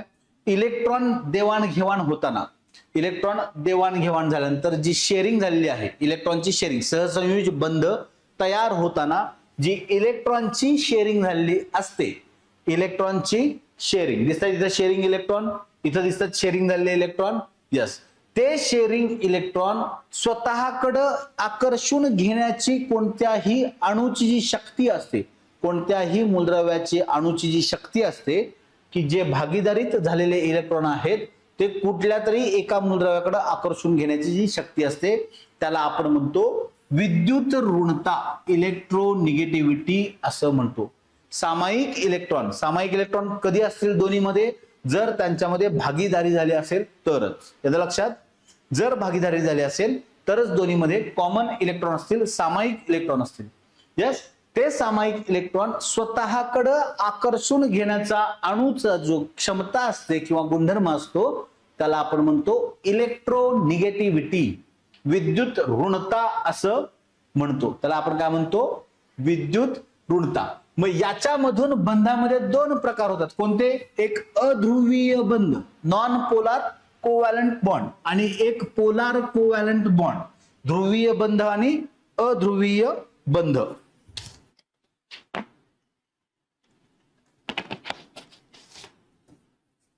आता नॉन पोलार, इथे तुम्हाला काय फरक दिसतोय बघा, या डायग्राम मध्ये आणि या डायग्राम मध्ये. डायग्राम लक्षात तेवढ्यासाठीच ठेवायच्या. या डायग्राम मध्ये आणि या डायग्राम मध्ये काय फरक दिसतोय? हे दोनही अणू जे आहेत ते इलेक्ट्रॉन जी शेअरिंग झालेली आहे त्यात समान आहेत. कोणी कोणाकडे उडलेलं जास्त दिसत नाही, समान आहेत. इथं काय आहे? कुठंतरी एका ठिकाणी ओढलं गेलेलं आहे, कुठंतरी एका ठिकाणी इलेक्ट्रॉन ओढला गेलेला आहे. त्यामुळं डायग्राम अशी लांब दिसते, पसरलेली. याचं लक्षात, इथपर्यंत बेसिक कन्सेप्ट लक्षात ठेवून घ्या की कुठंतरी एका ठिकाणी खेचलं गेलंय. इथं दोन्ही समान आहेत, त्यामुळे डायग्राम शेप सेम आहे, इक्वल आहे, डिस्टर्ब नाहीये. बरोबर आहे? डायग्रामचा शेप डिस्टर्ब नाहीये. का तर हा जो आहे नॉन पोलार कोव्हॅलंट बॉन्ड हा कशात घडून येईल? समान अधातूंमध्येच. समान अधातूंमध्ये ज्यावेळी इलेक्ट्रॉनची भागीदारी होते त्यामुळं समान अधातू असल्यामुळे त्यांची इलेक्ट्रोनिगेटिव्हिटी कशी असेल? समान असेल. इलेक्ट्रोनिगेटिव्हिटी काय असेल? समान असेल. आणि इलेक्ट्रोनिगेटिव्हिटी समान असल्यामुळं या ज्या भागीदारीत असलेल्या इलेक्ट्रॉनला स्वतःकडे खेचून घेण्याची जी शक्ती आहे ती सुद्धा त्यांची कशी असेल? समान असेल. बघा, दोन समान अधातू आहेत, त्यांची इलेक्ट्रोनिगेटिव्हिटी समान आहे. बरोबर? आणि इलेक्ट्रोनिगेटिव्हिटी समान असल्यामुळं हे जे भागीदारीतले इलेक्ट्रॉन आहेत त्यांना स्वतःकडे खेचून घेण्याची जी शक्ती आहे ती पण दोन्ही अणूची कशी असेल? समान असेल. येते का लक्षात? म्हणजेच नॉन पोलार कोव्हॅलंट बॉन्ड कशात घडून येईल? समान अधातूंमध्येच घडून येईल. समान अधातूंमध्ये घडून येईल. त्यामुळं इलेक्ट्रॉनची निगेटिव्हिटी, इलेक्ट्रोनिगेटिव्हिटी समान असल्यामुळं त्यांना आपण काय म्हणतो, अध्रुवीय बंध असं म्हणतो. कुठेही एका ठिकाणी त्याचं कॉन्सन्ट्रेशन झालेलं नाहीये, ध्रुवीयकरण झालेलं नाहीये, बरोबर, किंवा कुठेही एका ठिकाणी केंद्रीकरण झालेलं नाहीये. दोन्हीही काय आहेत, सेम आहेत. दोन्हीही इलेक्ट्रॉनच्या पेअर स्वतःकडे खेचण्याची क्षमता समान आहे, म्हणून त्याला काय म्हणतो आपण, अध्रुवीय बंध असं म्हणतो.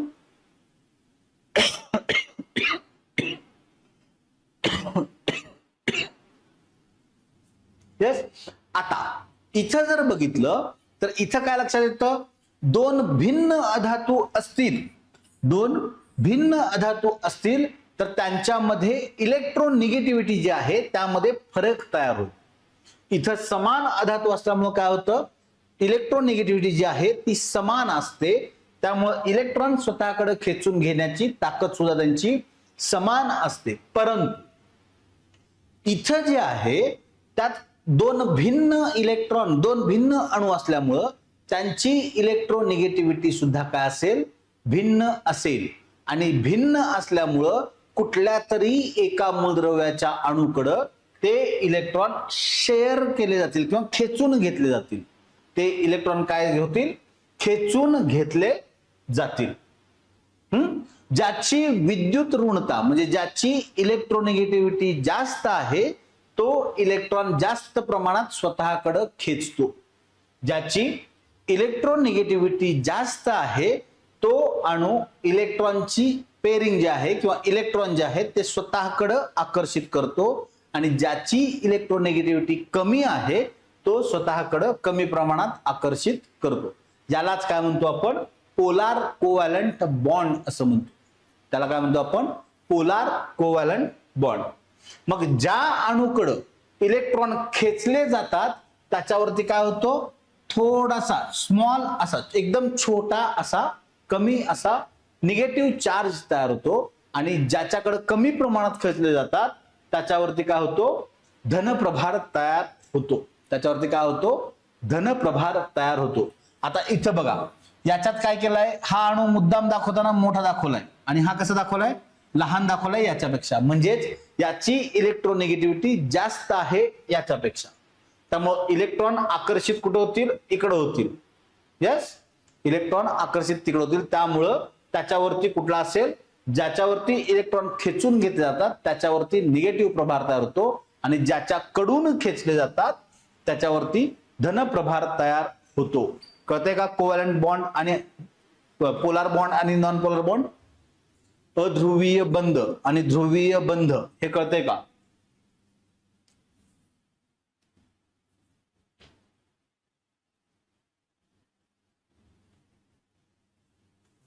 आता आयोग तुम्हाला जे प्रश्न विचारतं ते ह्याच्यावरती विचारत.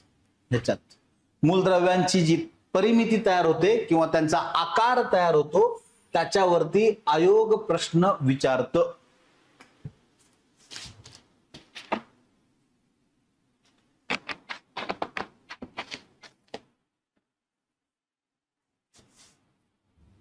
यस, मग द्विध्रुव अर्गुण, डायपोल मुवमेंट असं आपण ज्याला म्हणतो. डायपोल मुवमेंट काय, ध्रुवीयता, दोन अणूंमध्ये असणारी ध्रुवीयता मोजण्याची भौतिक राशी म्हणजे काय आहे, डायपोल मुवमेंट. दोन मूलद्रव्यांची काय मोजतो आपण, ध्रुवीयता मोजण्याची जी भौतिक राशी आहे त्याला आपण म्हणतो द्विध्रुव अर्गुण किंवा डायपोल मुवमेंट. म्हणजेच डायपोल मुवमेंट म्हणजे काय आहे, एखाद्या अणूवर असणारा चार्ज किंवा प्रभार, त्याला आपण काय म्हणतो, प्रभार, आणि दोन अणूतील केंद्रकातील अंतर, हे काय आहे, अंतर. दोन अणूतील केंद्रकातील अंतर यांचा गुणाकार म्हणजे काय आहे, डायपोल मुवमेंट. दाखवतात कशाने, म्यू या अक्षराने दाखवतात. कशाने दाखवतात, म्यू या अक्षराने दाखवतात. आणि त्याचं एसआय युनिट काय आहे, डीबे हे एकक आहे. काय आहे, डीबे. हा तुमचा PYQ आहे, लक्षात राहू दे. काय आहे, डीबे. एसआय युनिट काय आहे त्याचं, डीबे. येतं लक्षात. एक डीबे म्हणजे किती आहे, 3.33. एक डीबे बरोबर किती आहे, 3.33. लक्षात ठेवा तो पॉइंट. डीबे असं त्याला आपण म्हणतो. 3.33 10⁻³ कुलोम्ब मीटर. कुलोम्ब मीटर हे कसं काय आलं तर कुलोम्ब म्हणजे काय चार्ज आहे बरोबर आणि मीटर म्हणजे अंतर यांचा गुणाकार म्हणून कुलोम्ब मीटर आहे. 3.33 गुणिले 10⁻³ 1 डिबे बरोबर. एवढं लक्षात ठेवायचं आहे.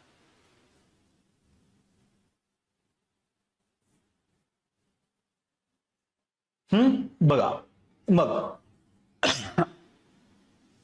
आता हा गोल्डन रूल ज्याला म्हटलेला आहे ह्याच्यावरती कदाचित एक्सपेक्टेड क्वेश्चन असू शकेल. कदाचित सुवर्ण नियम त्याला आपण म्हणतो. तर तो सुवर्ण नियम म्हणजे काय आहे किंवा त्याला गोल्डन रूल असं म्हणतो. त्याला काय म्हणतो ज्या मूलद्रव्यांमध्ये सममिती म्हणजे काय त्याचं मितीय आकार इकडून ऍक्सिस मधून इकडचं अंतर समान असणे. ठीक आहे. त्या सममितीमध्ये जर असणारे दोन रेणू असतील किंवा ते रेणू असतील त्यांचं डायपोल मोमेंट किती असते 0 असते. त्यांची डायपोल मोमेंट किती असते 0 असते. ह्याला स्टार मार्क करून ठेवा लक्षात ठेवा. स्टार मार्क करा किंवा लक्षात ठेवा. दोन सममितीय रेणूंमध्ये असणारी डायपोल मोमेंट ही 0 असते. जेवढी इलेक्ट्रोनिगेटिव्हिटी जास्त तेवढी डायपोल मोमेंट जास्त असते. इलेक्ट्रोनिगेटिव्हिटी जेवढी जास्त तेवढी डायपोल मोमेंट जास्त असते. म्हणजेच इलेक्ट्रोनिगेटिव्हिटी ही डायपोल मोमेंटशी समप्रमाणात असते. म्हणजेच डायरेक्टली प्रोपोर्शनल असते. येते का लक्षात इथपर्यंत तुम्हाला लक्षात येते का बघा. मग ज्यांची 0 डायपोल मोमेंट आहे असे कोणकोणते मूलद्रव्य आहेत H2 ची सममिती कशी आहे एक रेषीय आहे बरोबर आहे का बघा एक रेषीय. CO2 ची कशी आहे सममिती एक रेषीय आहे दिसतंय. CH4 मिथेन मध्ये कशी आहे चतुष्कोनीय. हायड्रोजन इथं आहे आणि मागं पलीकडे आहे. मगाशी जी डायग्राम तुम्ही बघितली बॉन्ड अँगलच्या वेळेस दाखवली होती मी तुम्हाला. एक इथं कार्बन आहे इथं एक हायड्रोजन आहे इथे एक आहे आणि पलीकडे आहे. झाले का ही तुमची डायग्राम तयार बघा. त्याला काय म्हणतो आपण चतुष्कोनी. त्याची किती आहे 0 डायपोल मोमेंट आहे. CCl4 कार्बन टेट्राक्लोराइड त्याला आपण म्हणतो किती आहे चतुष्कोनीय सममिती आहे आणि त्याचं डायपोल मोमेंट किती आहे 0 आहे बरोबर आहे. जर 0 सोडून इतर काही डायपोल मोमेंट्स असतील तर त्यांची काय आहे पाण्यामध्ये सममिती कशी आहे वक्र आहे. कशी आहे वक्र कर्व्ड आहे वक्र आहे. हा दिसतोय कर्व तुम्हाला असा यस. मग त्याच्यामध्ये बॉन्ड हे किती आहे आपलं polar dipole moment 1.85. HF hydrogen fluoride त्याचे काय आहे एक रेषीय आहे आणि डायपोल मोमेंट कशी आहे 1.91. NH3 अमोनिया मध्ये कशी आहे त्रिकोणीय पिरामिडल आपण त्याला म्हणतो. पिरामिडल किती आहे 1.47 त्रिकोणीय पिरामिडल. आणि स्टेटबोर्ड मध्ये असाच एक चार्ट आहे आणि तुम्ही जर याच्यावरती PYQ बघितले तुम्हाला PYQ इकडे विचारलेले नाहीये तुम्हाला PYQ ह्याच्यावरती आहेत. तुम्ही जर क्वेश्चन पेपर नीट बघितले तर आकार विचारलेला आहे तुम्हाला खालीलपैकी काय असं त्रिकोणीय पिरामिडल कोणकोणती मूलद्रव्ये आहेत सममितीशी किंवा हे असे क्वेश्चन्स तुम्हाला विचारलेले आहेत आणि ते जे विचारलेले आहेत ते त्या चार्ट वरून विचारलेले आहेत. ते त्या चार्ट वरून विचारलेले आहेत. त्यामुळे चार्ट एकदा तो डोळ्याखालून झाला. हा तर ठीकच आहे यातले आपण जवळपास कव्हर होतात पण तो चार्ट ही नीट बघा म्हणजे तुम्हाला कळेल. पुस्तकात तो चार्ट आहे तो जर नीट बघितला तुम्हाला ते कळेल आकार कसा आहे आणि हा आकार तुम्हाला क्वेश्चन सेट करताना कशा पद्धतीने विचारतात. तुम्ही जेवढे पण PYQ बघाल त्या चार्ट वरती तर त्या चार्ट वरूनच तयार झालेले आहेत या क्वेश्चन्स मधले. तुम्ही जर तो चार्ट नीट बघितला तर तुम्हाला तो क्लिअर होईल पॉइंट की कुठून अभ्यास करायचा. पुस्तकाच्या बाहेरचं काही विचारलेलं नाही आयोगाने पुस्तकातलंच विचारतं आयोग. फक्त आपल्याला माहित पाहिजे की आयोग कुठून विचारत आणि कसं विचारत. म्हणजे आयोगाचा अप्रोच आपल्याला माहित पाहिजे. कशावरून विचारला आयोगाने तो पॉइंट चार्ट वरून विचारलेला आहे. तुम्हाला चार्ट तो इलॅबोरेट कारण त्यात उदाहरणं आहेत. आयोगाचा पेपर विचारण्याचा पॅटर्न जो असतो तो कसा असतो ऍप्लिकेशन बेस्ड क्वेश्चन विचारणे. ऍप्लिकेशन आधारित, उपयोजनावर आधारित. म्हणजेच तुम्हाला तो चार्ट बघणं गरजेचं आहे जेणेकरून तुम्हाला त्या पद्धतीचे क्वेश्चन सॉल्व्ह होते. येते का लक्षात? इथपर्यंत लक्षात येतंय? मग आयोगाचा पुढचा फेवरेट क्वेश्चन, सिग्मा बॉन्ड आणि पाय बॉन्ड तयार कसे होतात? सिग्मा बॉन्ड आणि पाय बॉन्ड कसे तयार होतात ते बघायचं आहे. तर कक्षीय ओव्हरलॅप, ऑर्बिटल ओव्हरलॅपिंग वरून त्याचे बॉन्डचे प्रकार आहेत. सिग्मा बॉन्ड जो आहे तो कसा आहे? अक्षीय ओव्हरलॅप वरती ठरलेला आहे. कसा ठरलेला आहे? ऍक्सियल ओव्हरलॅपिंग वर. कसा आहे? Axial overlapping.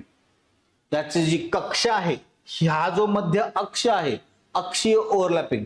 म्हणजेच हा एक हायड्रोजनचा अणू आहे, हा एक हायड्रोजनचा अणू आहे, याचं ओव्हरलॅपिंग कसं होईल? हे याच्यावरती आल्यामुळे हे असं होईल. येतं का लक्षात? कक्षीय ओव्हरलॅप म्हणजे काय? मधून जी कक्षा आहे, अक्ष आहे, त्या अक्षीय ओव्हरलॅप, अक्ष जो आहे, अक्ष त्याच्या रिलेटेड म्हणजे काय हॉरिझॉन्टल जे म्हणतो आपण, आडव्या लाईन वरती, त्याच्यावरती त्याचं ओव्हरलॅपिंग होईल. आणि ते ओव्हरलॅपिंग होतं कसं होतं?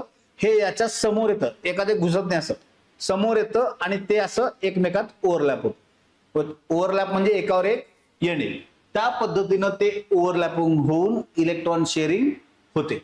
म्हणजेच सिग्मा बॉन्ड कशामुळे घडतो? सम अक्षीय ओव्हरलॅपमुळे. सम अक्षीय, एकाच अक्षावरती, या अक्षावरती ते ओव्हरलॅप होतात, असे ओव्हरलॅप होतात, म्हणून त्यामुळे सिग्मा बॉन्ड तयार होतो. यस. पुढचं गोष्ट, त्याची घनता कशी असते? जास्त असते. त्यामुळे हा बंध कसा असतो? मजबूत असतो. जास्त इलेक्ट्रॉन घनता असल्यामुळे त्याचा बंध सुद्धा मजबूत असतो. म्हणजेच प्रत्येक एकेरी बंध हा कसा असतो? सिग्मा बंध असतो. प्रत्येक एकेरी, कुठला बंध आहे बघा? सहसंयुज बंध. प्रत्येक एकेरी सहसंयुज बंध हा काय असतो? सिग्मा बॉन्ड असतो. म्हणजेच सिंगल बॉन्ड, डबल बॉन्ड आणि ट्रिपल बॉन्ड यामधला पहिला बॉन्ड जो आहे तो नेहमी कसा असतो? सिग्मा बॉन्ड असतो. प्रत्येकी एक सिग्मा बॉन्ड त्या सिंगल बॉन्ड, डबल बॉन्ड आणि ट्रिपल बॉन्ड मध्ये असतोच. च वापरतोय, च. प्रत्येक सहसंयुज बंधामध्ये एक बॉन्ड हा कसा असतो? सिग्मा बॉन्ड असतो. एकेरीमध्ये तर एकच आहे, सिंगल बॉन्ड मध्ये एकच बॉन्ड आहे, म्हणजे तो कसा असेल? सिग्मा बॉन्ड असेल. त्यात पाय बॉन्ड किती असतील? 0. डबल बॉन्ड मध्ये काय असेल? एक सिग्मा आणि एक पाय बॉन्ड असेल. ट्रिपल बॉन्ड मध्ये काय असेल? एक सिग्मा आणि 2 पाय बॉन्ड असतील. येते का लक्षात? इथपर्यंत लक्षात येते? यस. मग पाय बॉन्ड म्हणजे काय आहे? पाय बॉन्ड जो आहे हा कसा होता? अक्षीय ओव्हरलॅप. हा कसा आहे? ज्यावेळी त्याच्या कक्षा उभ्या ज्या आहेत त्या ओव्हरलॅप होतील. म्हणजे ही जी कक्षा आहे आणि ही जी कक्षा आहे, याचं ओव्हरलॅपिंग होईल आणि याचं ओव्हरलॅपिंग होईल. इथं तुम्हाला दिसतंय का बघा? हे ओव्हरलॅप झालेलं इथं थोडंफार इथं दिसतंय का बघा? ओव्हरलॅपिंग. ते कक्षीय ओव्हरलॅपिंग उभं होईल असं कक्षेमध्ये. इथला आणि इथला इलेक्ट्रॉन शेअर होईल, इथला आणि इथला. आणि तो कशात घडून येतो? पाय बॉन्ड मध्ये. म्हणजेच जे कक्षीय ओव्हरलॅपिंग आहे, तुमच्या कक्षांचं जे ओव्हरलॅपिंग आहे त्याचं बाजूंचं, त्याच्यामुळे काय होतं? पाय बॉन्ड, डबल बॉन्ड किंवा ट्रिपल बॉन्ड तयार होतात. येते का लक्षात? डबल बॉन्ड किंवा ट्रिपल बॉन्ड तयार होतात. ते लक्षात येते का बघा?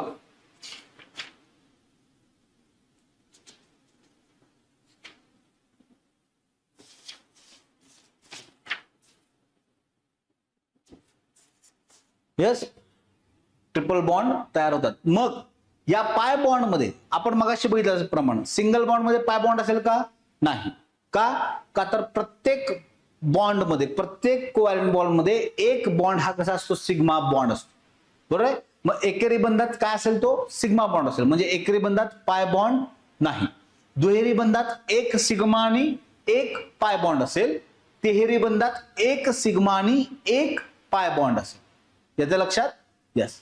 मग हे जे सिग्मा बॉन्ड आहे, तो सिग्मा बॉन्ड कोणकोणत्या कक्षांमध्ये घडून येतो? SS ओव्हरलॅपिंग, SP ओव्हरलॅपिंग किंवा PP ओव्हरलॅपिंग. आता या कक्षा आहेत, उपकक्षा SPDF या काय आहेत, उपकक्षा आहेत, बरोबर. मग या उपकक्षांमध्येच म्हणजे SS कक्षेचं ओव्हरलॅपिंग होईल किंवा S आणि P कक्षेचं ओव्हरलॅपिंग होईल किंवा P आणि P कक्षेचं ओव्हरलॅपिंग होईल. काय कशात, या सिग्मा बॉन्डसाठी. सिग्मा बॉन्डचं ओव्हरलॅपिंग कशात होईल, SS, SP आणि PP. हे नीट लक्षात ठेवायचं आहे. SS, SP आणि PP ओव्हरलॅपिंग कशात घडून येतं, सिग्मा बॉन्ड मध्ये. आणि पाय बॉन्ड मध्ये काय घडून येतं, फक्त PP बॉन्ड किंवा DD ओव्हरलॅपिंग घडून येईल. PP किंवा DD ओव्हरलॅपिंग घडून येईल. त्याच उपकक्षांमध्ये तो बंध घडून येईल. येते का लक्षात. बघा इथपर्यंत लिहून घ्यायचं असेल तर लिहून घ्या किंवा या पॉइंटला इथं मेन्शन करून घ्या कुठं कुठला बंध तयार होतोय. येते का लक्षात. इथपर्यंत पटपट सांगायचं, ऑनलाईन जनता पटपट सांगायचं आहे. इथपर्यंत लक्षात येतंय का तुम्हाला. हे पॉइंट्स कळाले ना, तुमचे क्वेश्चन इथंच तयार होत आहेत. तुम्ही PYQ बघा, तुम्हाला उत्तर येतील. इथंच पॉइंट्स तयार होतात बरं का क्वेश्चन्स. लक्षात ठेवायचं. कशामुळे होतं, सिग्मा बॉन्ड कशामुळे तयार होईल, सम अक्षीय ओव्हरलॅपमुळे. जास्त इलेक्ट्रॉन असतील त्यामुळे जास्त घनता असेल. जास्त घनता असल्यामुळे काय होईल, हा बंध कसा असतो, मजबूत असतो. हा कमकुवत असतो. का तर इलेक्ट्रॉनची घनता कमी असल्यामुळं हा कमकुवत बंध असतो. आणि याचं हे कसं आहे, लंबरूप किंवा बाजून, लॅटरल ओव्हरलॅपिंग. दिसते का, लंबरूप. हा तुमचा अक्ष आहे, त्याला हे लंबरूप आहेत आणि याचं ओव्हरलॅपिंग घडून येणार आहे. येते का लक्षात. त्याच्यात तुमच्या कक्षांमध्ये ओव्हरलॅपिंग घडून आल्यामुळं तो बंध तिथं घडून येतो.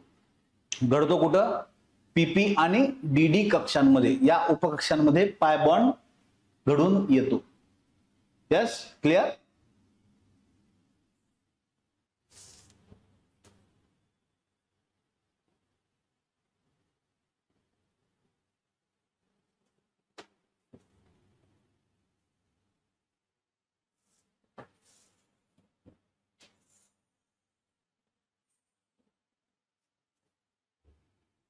इथपर्यंत क्लिअर झालं सगळं. यस. बघा हा चॅप्टर तुम्हाला समजणं गरजेचं आहे. मग त्याच्यानंतर तुम्हाला पुढचे चॅप्टर लगेच समजतील. कोणते, एक केमिकल रिएक्शन्स, हा पटकन संपेल, म्हणजे समजेल तुम्हाला. आणि ऍसिड बेस साल्ट्स, हा ही चॅप्टर पटकन समजेल. जर हा चॅप्टर समजला तर ते दोन्ही चॅप्टर आपण उद्या एका दिवसात कव्हर करू शकतो. कुठला, ऍसिड बेस साल्ट्स आणि केमिकल रिएक्शन्स. का तर तुम्हाला जर हे इलेक्ट्रॉन शेअरिंग कसं आहे ते कळालं किंवा इलेक्ट्रॉनची देवाणघेवाण, आयनिक बॉन्ड कसे होतात किंवा हा जो कन्सेप्ट आहे बॉन्डिंगचा तो जर कळाला तर केमिकल रिएक्शन्स आणि ऍसिड बेस साल्ट्स हे लगेच लक्षात राहतात चॅप्टर. त्यामुळे हे कन्सेप्ट समजावून घ्या व्यवस्थित. काय लेक्चर संपल्यानंतर परत एकदा वाचा, तुम्हाला लक्षात येईल की कशा पद्धतीनं लक्षात ठेवायला पाहिजे आणि वाचलं पाहिजे. PYQ जर तुम्ही बघितले तर तुम्हाला लक्षात येईल की यातले जे कन्सेप्ट आहेत तेच आयोगाने शब्दात मांडून क्वेश्चन क्रिएट केले आहेत. तेच आयोगाने काय केलं आहे, शब्दात मांडून क्वेश्चन क्रिएट केलेले आहेत आणि तिथं तुमचे क्वेश्चन झालेले आहेत. त्यामुळे त्याच्यावरती थोडंसं काम करा.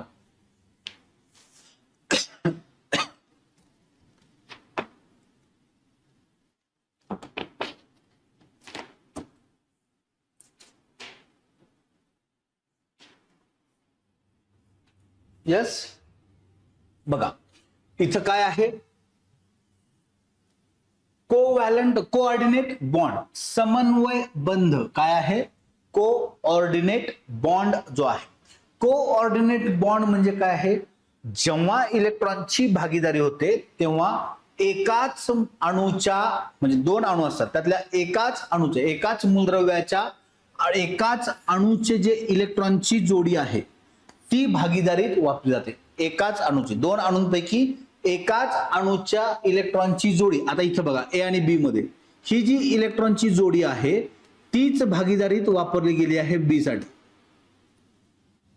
ती एकच, म्हणजे ए चीच फक्त इलेक्ट्रॉनची जोडी इथं भागीदारी वापरली, बी ची वापरलेली नाही. लक्षात येते. एकाच अणूची जर इलेक्ट्रॉनची जोडी भागीदारीत वापरली तर त्यापासून जो बॉन्ड तयार होतो त्याला आपण म्हणतो कोऑर्डिनेट बॉन्ड, समन्वय बंध असं म्हणतो. आणि जो इलेक्ट्रॉनची जोडी दिली जाते, ज्या अणूची इलेक्ट्रॉनची जोडी भागीदारीत वापरली जाते त्याला काय म्हणतो आपण, डोनर म्हणतो. आणि जो अणू ती जोडी भागीदारीसाठी वापरतो त्याला काय म्हणतो आपण, ऍक्सेप्टर, घेणारा असं म्हणतो.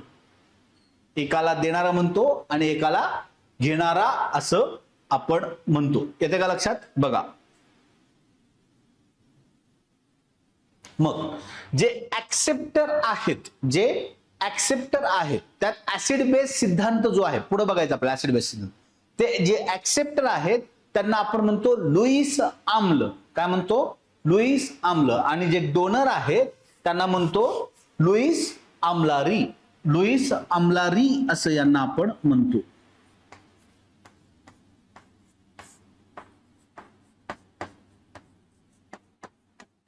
आणि ऍक्सेप्टर काय असतात? लुईस आम्ल असतात.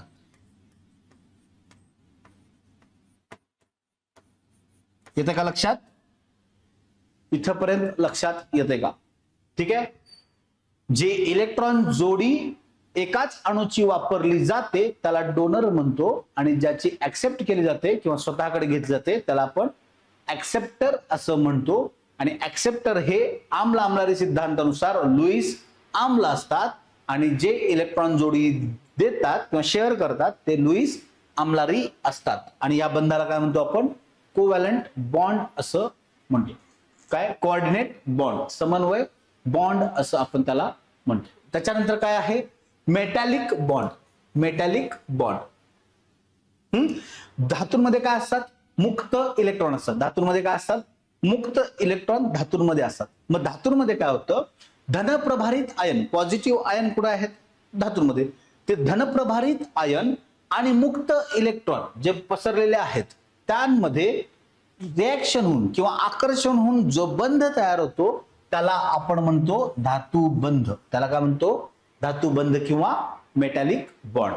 कशात? धातूंमध्ये धनप्रभारित आयन आणि मुक्त इलेक्ट्रॉन यांच्यामध्ये जो बंध तयार होतो त्याला म्हणतो आपण मेटॅलिक बॉन्ड.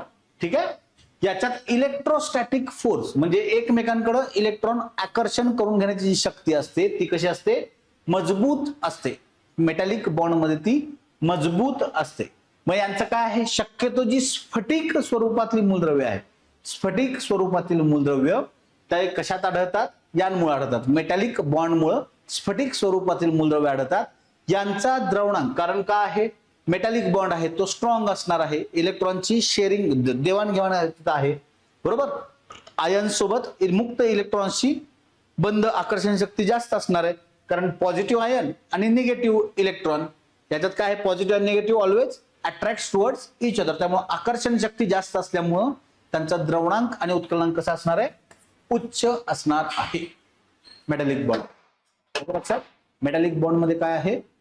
उच्च द्रवणांक आणि उत्कलनांक असणार आहे. आणि आयन्स असल्यामुळे ते कसे असणार आहेत?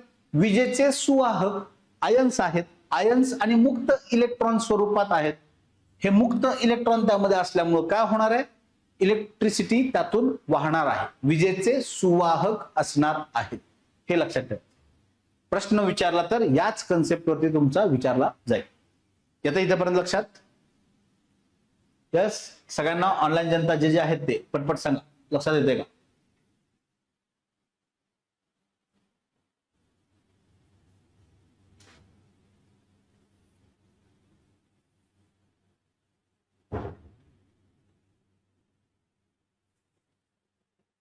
ठीक आहे. मग काय आहे? Hydrogen bond. ठीक आहे. हायड्रोजन बॉन्ड आहे.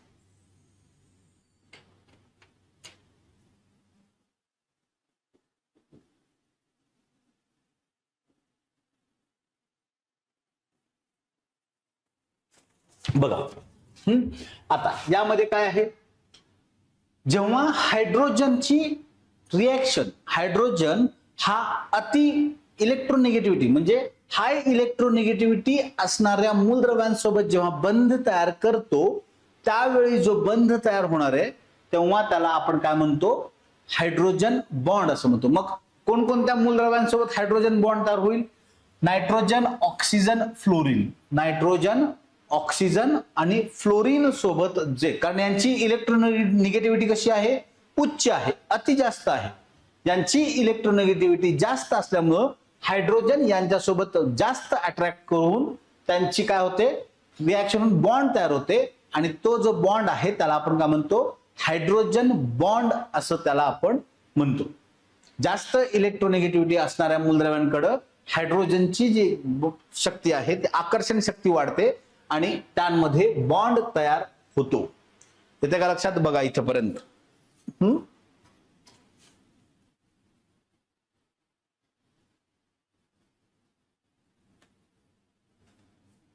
मग त्याचे दोन प्रकार आहेत. हायड्रोजन बॉन्डचे किती प्रकार आहेत, दोन. इंटरमॉलिक्युलर आणि इंट्रामॉलिक्युलर.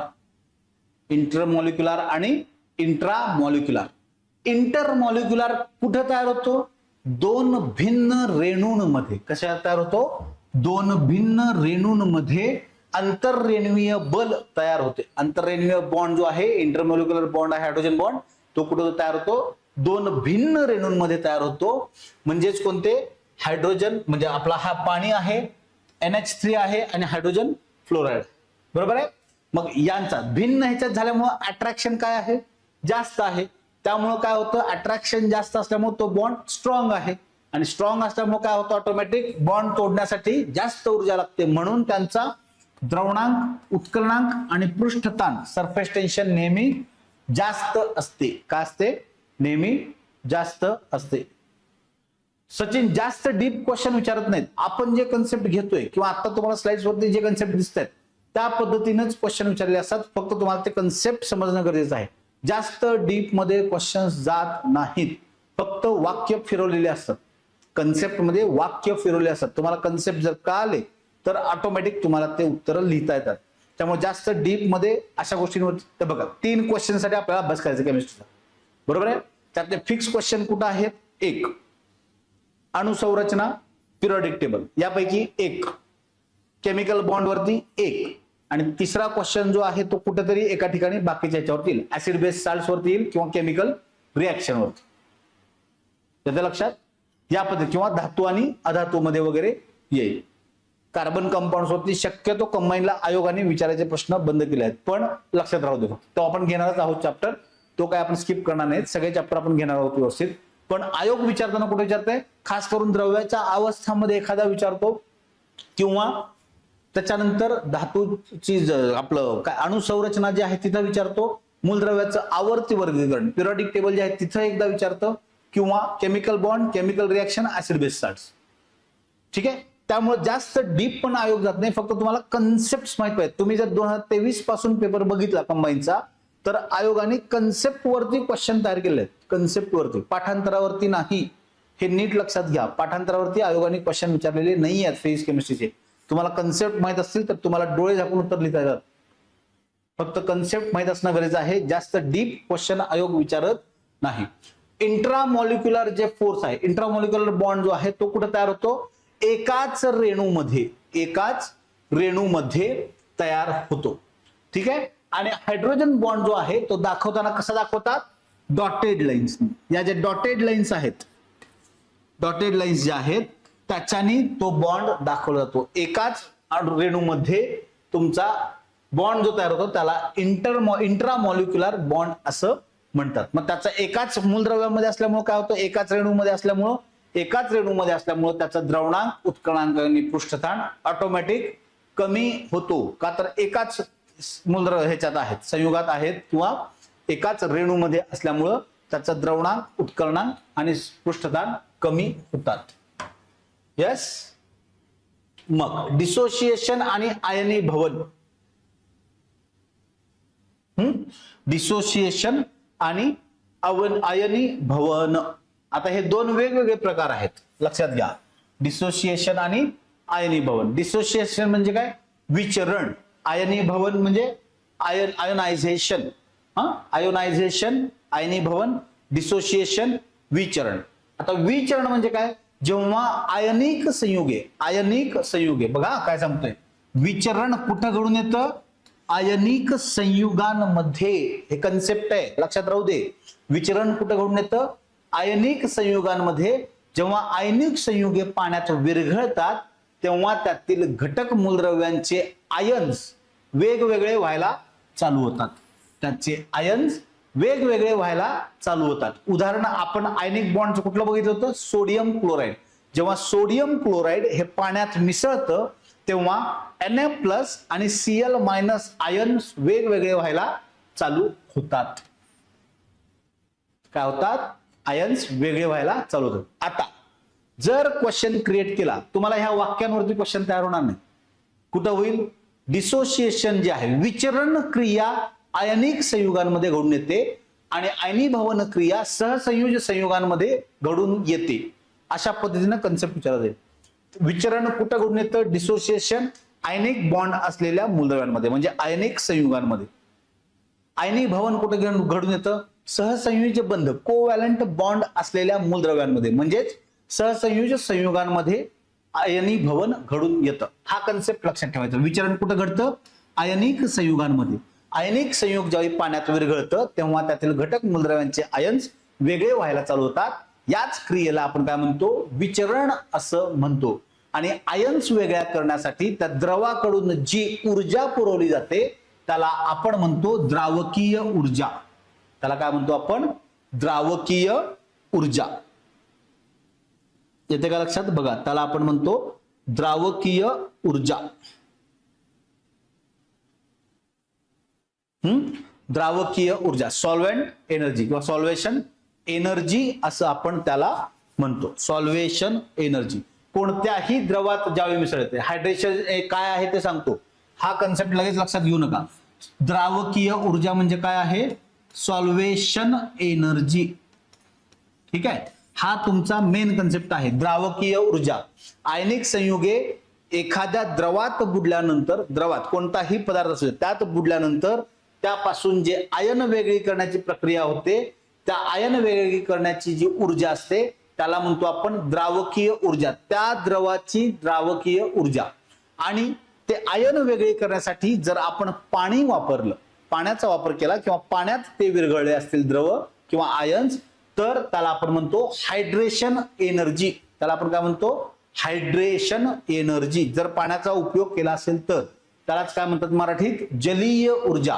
आयोग काय वापरेल? मराठी शब्द वापरेल, त्यामुळे लक्षात ठेवा काय आहे? जलीय ऊर्जा. एआयने काय केलं आहे गडबडीत? यालाच हायड्रेशन एनर्जी वापरलंय. त्यातला कन्सेप्ट त्यांनी सांगितलेलाच नाहीये. काय केलं आहे? द्रावकीय ऊर्जा म्हणजे काय आहे? सॉल्वेशन. जे द्रव आपण वापरणार आहोत, जे आयन्स वेगळे करण्यासाठी द्रवाकडून जी ऊर्जा पुरवली जाईल त्याला एकंदरीत म्हणलं जातं द्रावकीय ऊर्जा. जर ते द्रव म्हणून पाण्याचा वापर केला तर त्याला म्हणलं जातं हायड्रेशन एनर्जी. त्याला आपण म्हणतो हायड्रेशन एनर्जी. बरोबर. मग विचरण कुठं घडून येतं? आयनिक संयुगांमध्ये. नेक्स्ट पॉइंट काय आहे मग? आयनीभवन, आयोनायझेशन कुठं घडून येईल? सहसंयोजी बंध, ध्रुवीय सहसंयोजी बंध, पोलार कोव्हॅलंट बॉन्ड असलेल्या सहसंयोज संयुगांमध्ये. Polar covalent bond. जर डीप मध्ये कन्सेप्ट घेऊन जायचा असेल तर मी विचारेल की हा कन्सेप्ट असेल ध्रुवीय अध्रुवीय. मी वापरेन शब्द. ध्रुवीय सहसंयोजी बंध असलेल्या सहसंयोज संयुगांमध्ये पाण्यात विरघळल्यानंतर जे आयन तयार होतात त्याला म्हणतो आपण आयनीभवन. त्याला आपण काय म्हणतो? आयनीभवन. म्हणजेच काय? HCl हायड्रोक्लोरिक ऍसिड जर पाण्यात विरघळलं तर त्यापासून हायड्रोजन आयन आणि क्लोरीन आयन वेगळी होण्याची जी प्रोसेस आहे त्याला आपण म्हणतो आयनीभवन. कुठं घडून येतं? विद्युत ध्रुवीय सहसंयोजी बंध, पोलार कोव्हॅलंट बॉन्ड असलेल्या संयुगांमध्ये. विचरण कुठं घडून येतं? आयनिक संयुगांमध्ये. आयनिक संयुग, सहसंयोज संयुग. पण सहसंयोज संयुग पण कोणती आहेत? ध्रुवीय सहसंयोज बंध असलेली संयुगे. येते कन्सेप्ट लक्षात?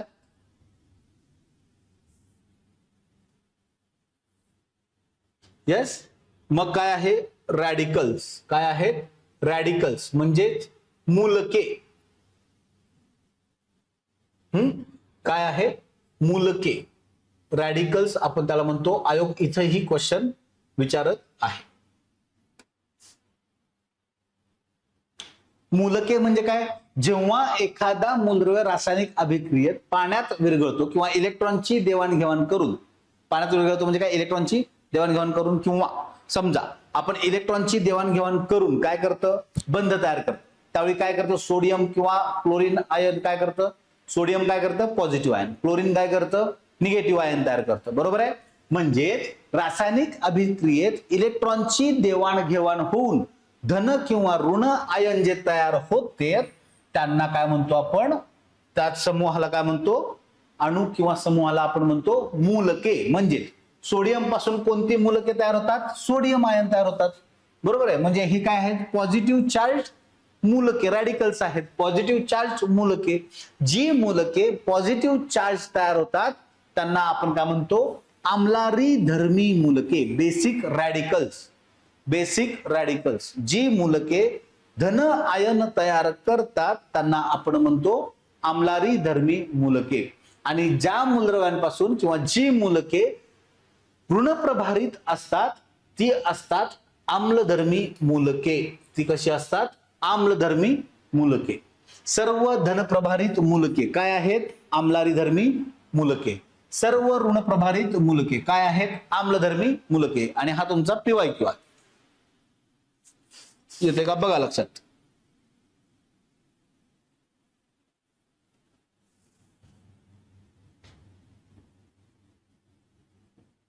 येते का लक्षात? बघा, तुम्हाला लक्षात येत असेल तर बघा.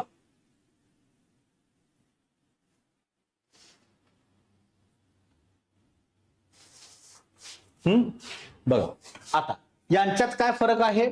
यांच्यात फरक हा आहे, यांचे प्रकार कसे पडतात? साधे मूलक, सिंपल रॅडिकल्स आणि कंपाऊंड रॅडिकल्स.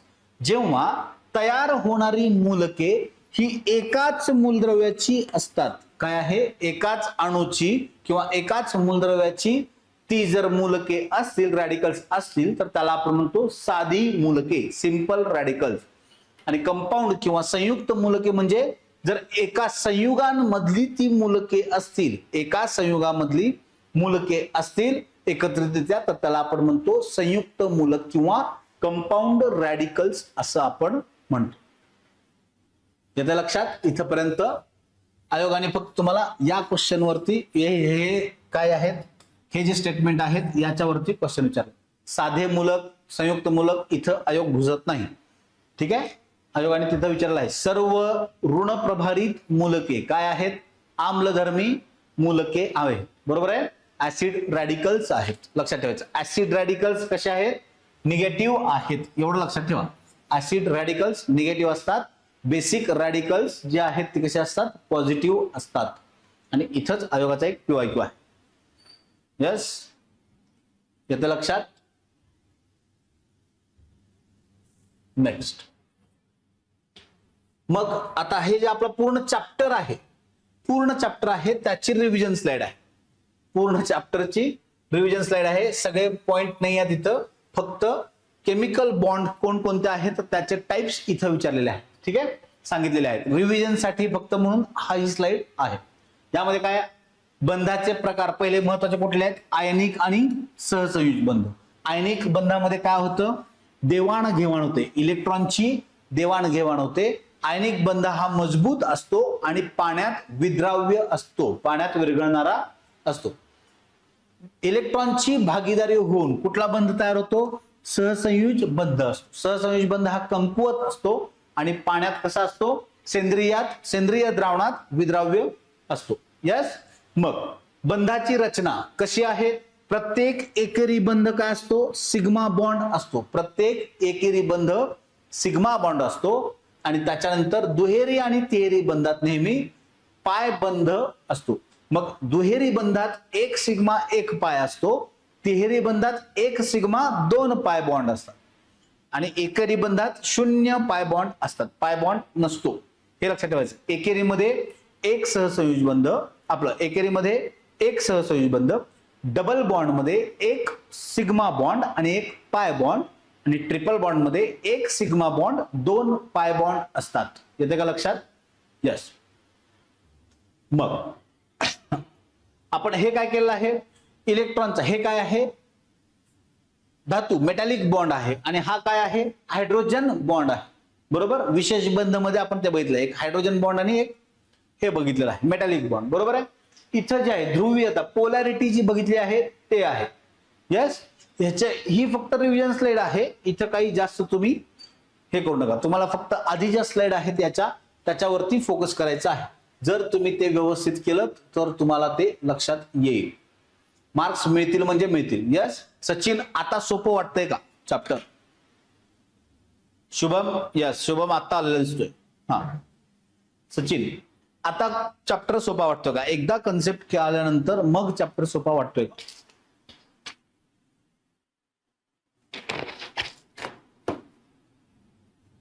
चॅप्टर एकदा कन्सेप्ट का आले की तुम्हाला हा चॅप्टर सोपा वाटेल. बघा आपण काय काय बघितलेलं आहे या चॅप्टर मध्ये ते सांगतोय, परत एकदा बघा. ठीक आहे. आपण यामध्ये काय बघितलं, पहिल्यांदा बॉन्ड कसा तयार होतो. कोसेल आणि लुईसने काय सांगितलं, कोणताही राजवायू स्वतः स्थिर असल्यामुळे रासायनिक अभिक्रियेत भाग घेत नाही आणि इतर मूलद्रव्याचे अणू स्वतःच अष्टक स्थिती पूर्ण करून राजवायूंच्या स्वरूपात स्वतःला स्थित करण्याचा प्रयत्न करतात. येतंय. हा आहे पहिला नियम. मग बॉन्ड कसा तयार होतो, दोन पद्धती आहेत, एक इलेक्ट्रॉनची देवाणघेवाण आणि एक इलेक्ट्रॉनची भागीदारी. बरोबर आहे. मग इलेक्ट्रॉनची देवाणघेवाण होऊन तयार होणारा बॉन्ड कोणता आहे, आयनिक बॉन्ड. आणि कोव्हॅलंट बॉन्ड मध्ये काय होतं, अधातूंमध्ये घडतो इलेक्ट्रॉनची भागीदारी होऊन. मग त्यामध्ये कोणकोणते बॉन्ड्स आहेत, single bond, double bond, triple bond. बरोबर आहे. हे काय आहेत, कोव्हॅलंट बॉन्ड आहेत. कोव्हॅलंट बॉन्ड म्हणजे single bond, double bond, triple bond. Single bond जर असेल, एकेरी बंध असेल, तर त्यामध्ये किती इलेक्ट्रॉनची भागीदारी होते, 2 इलेक्ट्रॉनची भागीदारी होते किंवा एका इलेक्ट्रॉन जोडीची भागीदारी होते. जेव्हा डबल बॉन्ड असतो तेव्हा 4 इलेक्ट्रॉनची भागीदारी होते किंवा 2 इलेक्ट्रॉन जोड्यांची भागीदारी होते. जेव्हा ट्रिपल बॉन्ड असतो तेव्हा 6 इलेक्ट्रॉनची भागीदारी होते किंवा 3 इलेक्ट्रॉन जोड्यांची भागीदारी होते. याचं लक्षात, इथपर्यंत लक्षात येतंय. येस. मग आपण काय बघितलं होतं, त्याच्यात तुम्हाला हा पॉइंट करायचा, लक्षात ठेवायला हा पॉइंट करायचा आहे. प्रश्न इथं विचारतील तुम्हाला, प्रश्न इथं विचारतील, त्यामुळे हा चार्ट लक्षात ठेवायचा आहे. आयनिक बंध, आयनिक संयुगे आणि सहसंयुज संयुगे. बरोबर आहे. मग त्यात निर्मिती कशी होते, इलेक्ट्रॉनची देवाणघेवाण आयनिक बॉन्डमुळे त्या संयुगांची निर्मिती होते, कोव्हॅलंट बॉन्डमुळे सहसंयुज संयुगांची निर्मिती होते. बरोबर. धातू आणि अधातूंमध्ये आयनिक संयुगे घडून येतात आणि फक्त अधातूंमध्ये सहसंयुज संयुगे किंवा सहसंयुज बंध घडून येतात. अतिशय मजबूत काय असते, बॉन्ड स्ट्रेंथ, बंधाची जी ताकद आहे ती कशी असते, अतिशय मजबूत बंध असतो आणि यामध्ये कमकुवत असतो. बंध मजबूत असल्यामुळे द्रवणांक आणि उत्कलनांक कसे असतात, उच्च असतात, आणि कमकुवत असल्यामुळे इथं कसे असतात, वीक असतात. बरोबर आहे. आयनिक संयुगे पाण्यात विरघळतात, सहसंयुज संयुगे पाण्यात विरघळत नाहीत. मग आपण बघितलं होतं हे बंधातील ऊर्जा, बॉन्ड एनर्जी बघितलं, बंधाची लेंथ बघितली, 2 मूलद्रव्यांच्या केंद्रकातील अणूमधील केंद्रकातील अंतर जे आहे बॉन्ड मधलं त्याला आपण म्हणतो बॉन्ड लेंथ, बंधाची लांबी. नंतर बंधातील क्रम, बॉन्ड ऑर्डर बघितलं, किती बंधांची संख्या ती आहे त्याची बॉन्ड ऑर्डर. बंधातील कोन बघितला. बरोबर. कोन कसा तयार होतो. येस. हा CH4 सांगितलेला आहे. हे 3 बंधातील कोन आपण लक्षात ठेवायचं एवढं सांगितलेलं आहे. बरोबर. मग बंधातील ध्रुवता आणि विद्युत ऋणता. बरोबर. ध्रुवता म्हणजे काय, अध्रुवीय bond, non polar covalent bond. म्हणजे जर एकाच मूलद्रव्याचे अणू असतील तर त्यांची इलेक्ट्रोनिगेटिव्हिटी समान असल्यामुळे ते समान पद्धतीने एकमेकांकडे इलेक्ट्रॉन पेअर आकर्षित करतात. पण ध्रुवीय बंधात काय होतं, 2 वेगवेगळ्या मूलद्रव्याचे अणू असल्यामुळं इलेक्ट्रोनिगेटिव्हिटी मध्ये फरक जाणवतो. त्यामुळे जास्त इलेक्ट्रोनिगेटिव्हिटी जास्त मूलद्रव्याची आहे, ज्या मूलद्रव्याची इलेक्ट्रोनिगेटिव्हिटी जास्त आहे तिकडं इलेक्ट्रॉन पेअर शेअर केली जाते, आकर्षित केली जाते. बरोबर आहे. त्यामुळे त्याच्यावरती काय होतो, निगेटिव्ह चार्ज तयार होतो छोटा, आणि इकडे काय होतो, पॉझिटिव्ह चार्ज तयार होतो. याच्या लक्षात, हे पण बघितलेलं आहे. मग काय आहे, डायपोल मुवमेंट. डायपोल मुवमेंट काय आहे, एक भौतिक राशी आहे, विद्युत ध्रुवता मोजायची. मग आपण काय केलं आहे, त्याचं सूत्र चार्ज गुणिले अंतर, ज्या इलेक्ट्रॉनवरती किंवा मूलद्रव्यावरती असणारा चार्ज गुणिले त्यातील अंतर जे आहे बंधातलं ते म्हणजे आहे तुमचं डायपोल मुवमेंट. एसआय एकक काय होतं, डिबे होतं, बरोबर आहे. मग त्याचं डिबेची व्हॅल्यू काय सांगितली आपण 3.33 इंटू 10⁻⁻30 कुलोम्ब मीटर, बरोबर आहे. येस. मग हे त्याचे आकार आहेत, हे आकार चार्ट मधून तुम्हाला लक्षात ठेवायचे. चार्ट स्टेट बोर्ड मधला बघा, असंही मी तुम्हाला सांगितलेलं आहे. यस, पीडीएफ तुम्हाला मिळून जाईल. यस, पीडीएफ तुम्हाला तुमच्या टेलिग्राम चॅनलवरती मिळून जाईल. आपल्या व्हिडिओच्या डिस्क्रिप्शन मध्ये तुम्हाला टेलिग्राम चॅनलची लिंक मिळेल, तिथं तुम्हाला पीडीएफ मिळेल. यस. मग सिग्मा बॉन्ड आणि पाय बॉन्ड कसे तयार होतात? सिग्मा बॉन्ड हे अक्षीय ओव्हरलॅपिंगमुळे होतात आणि लंबरूप ओव्हरलॅपिंगमुळे म्हणजे उभ्या पद्धतीनं ओव्हरलॅपिंग झाल्यामुळं पाय बॉन्ड तयार होतात. याचं लक्षात. सिग्मा बॉन्ड हा स्ट्रॉंग असतो का तर इलेक्ट्रॉनची घनता जास्त असते. पाय बॉन्ड हा वीक असतो का तर इलेक्ट्रॉनची घनता कमी असते. याचं लक्षात. यस. मग आपण हे बघितलं होतं कोऑर्डिनेट बॉन्ड आणि मेटॅलिक बॉन्ड. कोऑर्डिनेट बॉन्ड म्हणजे काय? एकाच मूलद्रव्याची इलेक्ट्रॉन जोडी शेअरिंग मध्ये वापरली जाते आणि यामध्ये काय होतं, धन आयन आणि मुक्त इलेक्ट्रॉन मध्ये आकर्षण शक्ती वाढून तो मेटॅलिक बॉन्ड तयार होतो. मग आपण बघितलं होतं आंतररेणुवीय इंटरमॉलिक्युलर काय आहे हायड्रोजन मध्ये. इंटरमॉलिक्युलर फोर्स मध्ये काय आहे बॉन्ड मध्ये? इंटरमॉलिक्युलर बॉन्ड कुठे घडून येतो? दोन भिन्न रेणूंमध्ये इंटरमॉलिक्युलर बॉन्ड घडून येतो आणि एकाच मूलद्रव्यामध्ये किंवा एकाच रेणूमध्ये समान रेणूमध्ये काय घडतं? इंट्रामॉलिक्युलर हायड्रोजन बॉन्ड घडून येतो. येतं लक्षात. मग विचरण बघितलं. विचरण कुठे घडून येतं? आयनिक संयुगांमध्ये विचरण घडून येतं. विचरण म्हणजे काय? जेव्हा एखाद्या संयुगाला आपण द्रवात बुडवतो किंवा विरघळवतो तेव्हापास त्याची आयन तयार करायची प्रोसेस चालू होते. ते आयन जे घडून येतात त्यालाच आपण म्हणतो विचरण. विचरण कुठे घडून येतं? आयनिक संयुगांमध्ये. आणि आयनी भवन पण काय आहे? त्या द्रवात मिसळल्यानंतर त्याचे आयन्स वेगळे होण्याची प्रोसेस, त्याला आपण आयनी भवन म्हणतो. पण ते कुठं घडून येतं? ध्रुवीय सहसंयोजी बंध असलेल्या संयुगांमध्ये. हा फरक आहे, तेवढा लक्षात ठेवा. येते लक्षात. मग आम्लधर्मी मूलके आणि आम्लारीधर्मी मूलके बघितलं होतं. मग सर्व धनप्रभारित मूलके काय आहेत? मूलके. बेसिक रॅडिकल्स काय असतात? पॉझिटिव्ह असतात. निगेटिव्ह रॅडिकल्स काय असतात? आपलं ऍसिडिक रॅडिकल्स काय असतात? निगेटिव्ह असतात, बरोबर आहे. Basic radicals positive, acidic radicals negative असतात. मग हा पॉइंट रिव्हिजन पॉइंट होता. एवढं सगळं आपण आज बघितलेलं आहे. लक्षात आलेलं आहे का सगळं? यस. ज्यांनी पण तुम्हाला डिस्क्रिप्शन मध्ये टेलिग्राम चॅनल दिसेल त्यामध्ये तुम्हाला पीडीएफ ही मिळून जाईल. यस, शेअर होते लगेच ग्रुपमध्ये, तिथून तुम्हाला ती मिळून जाईल. ठीक आहे. लक्षात येतात हा पॉइंट आज कळलेला आहे का? हे जर हे कळालं असेल तर उद्या लगेच आपण काय करायचं आहे, केमिकल रिएक्शन आणि ऍसिड बेस साल्ट्स हे दोन्ही चॅप्टर उद्या आपण संपवतो. जर आजचा कन्सेप्ट तुम्हाला कळाला असेल तर उद्याचं कळेल.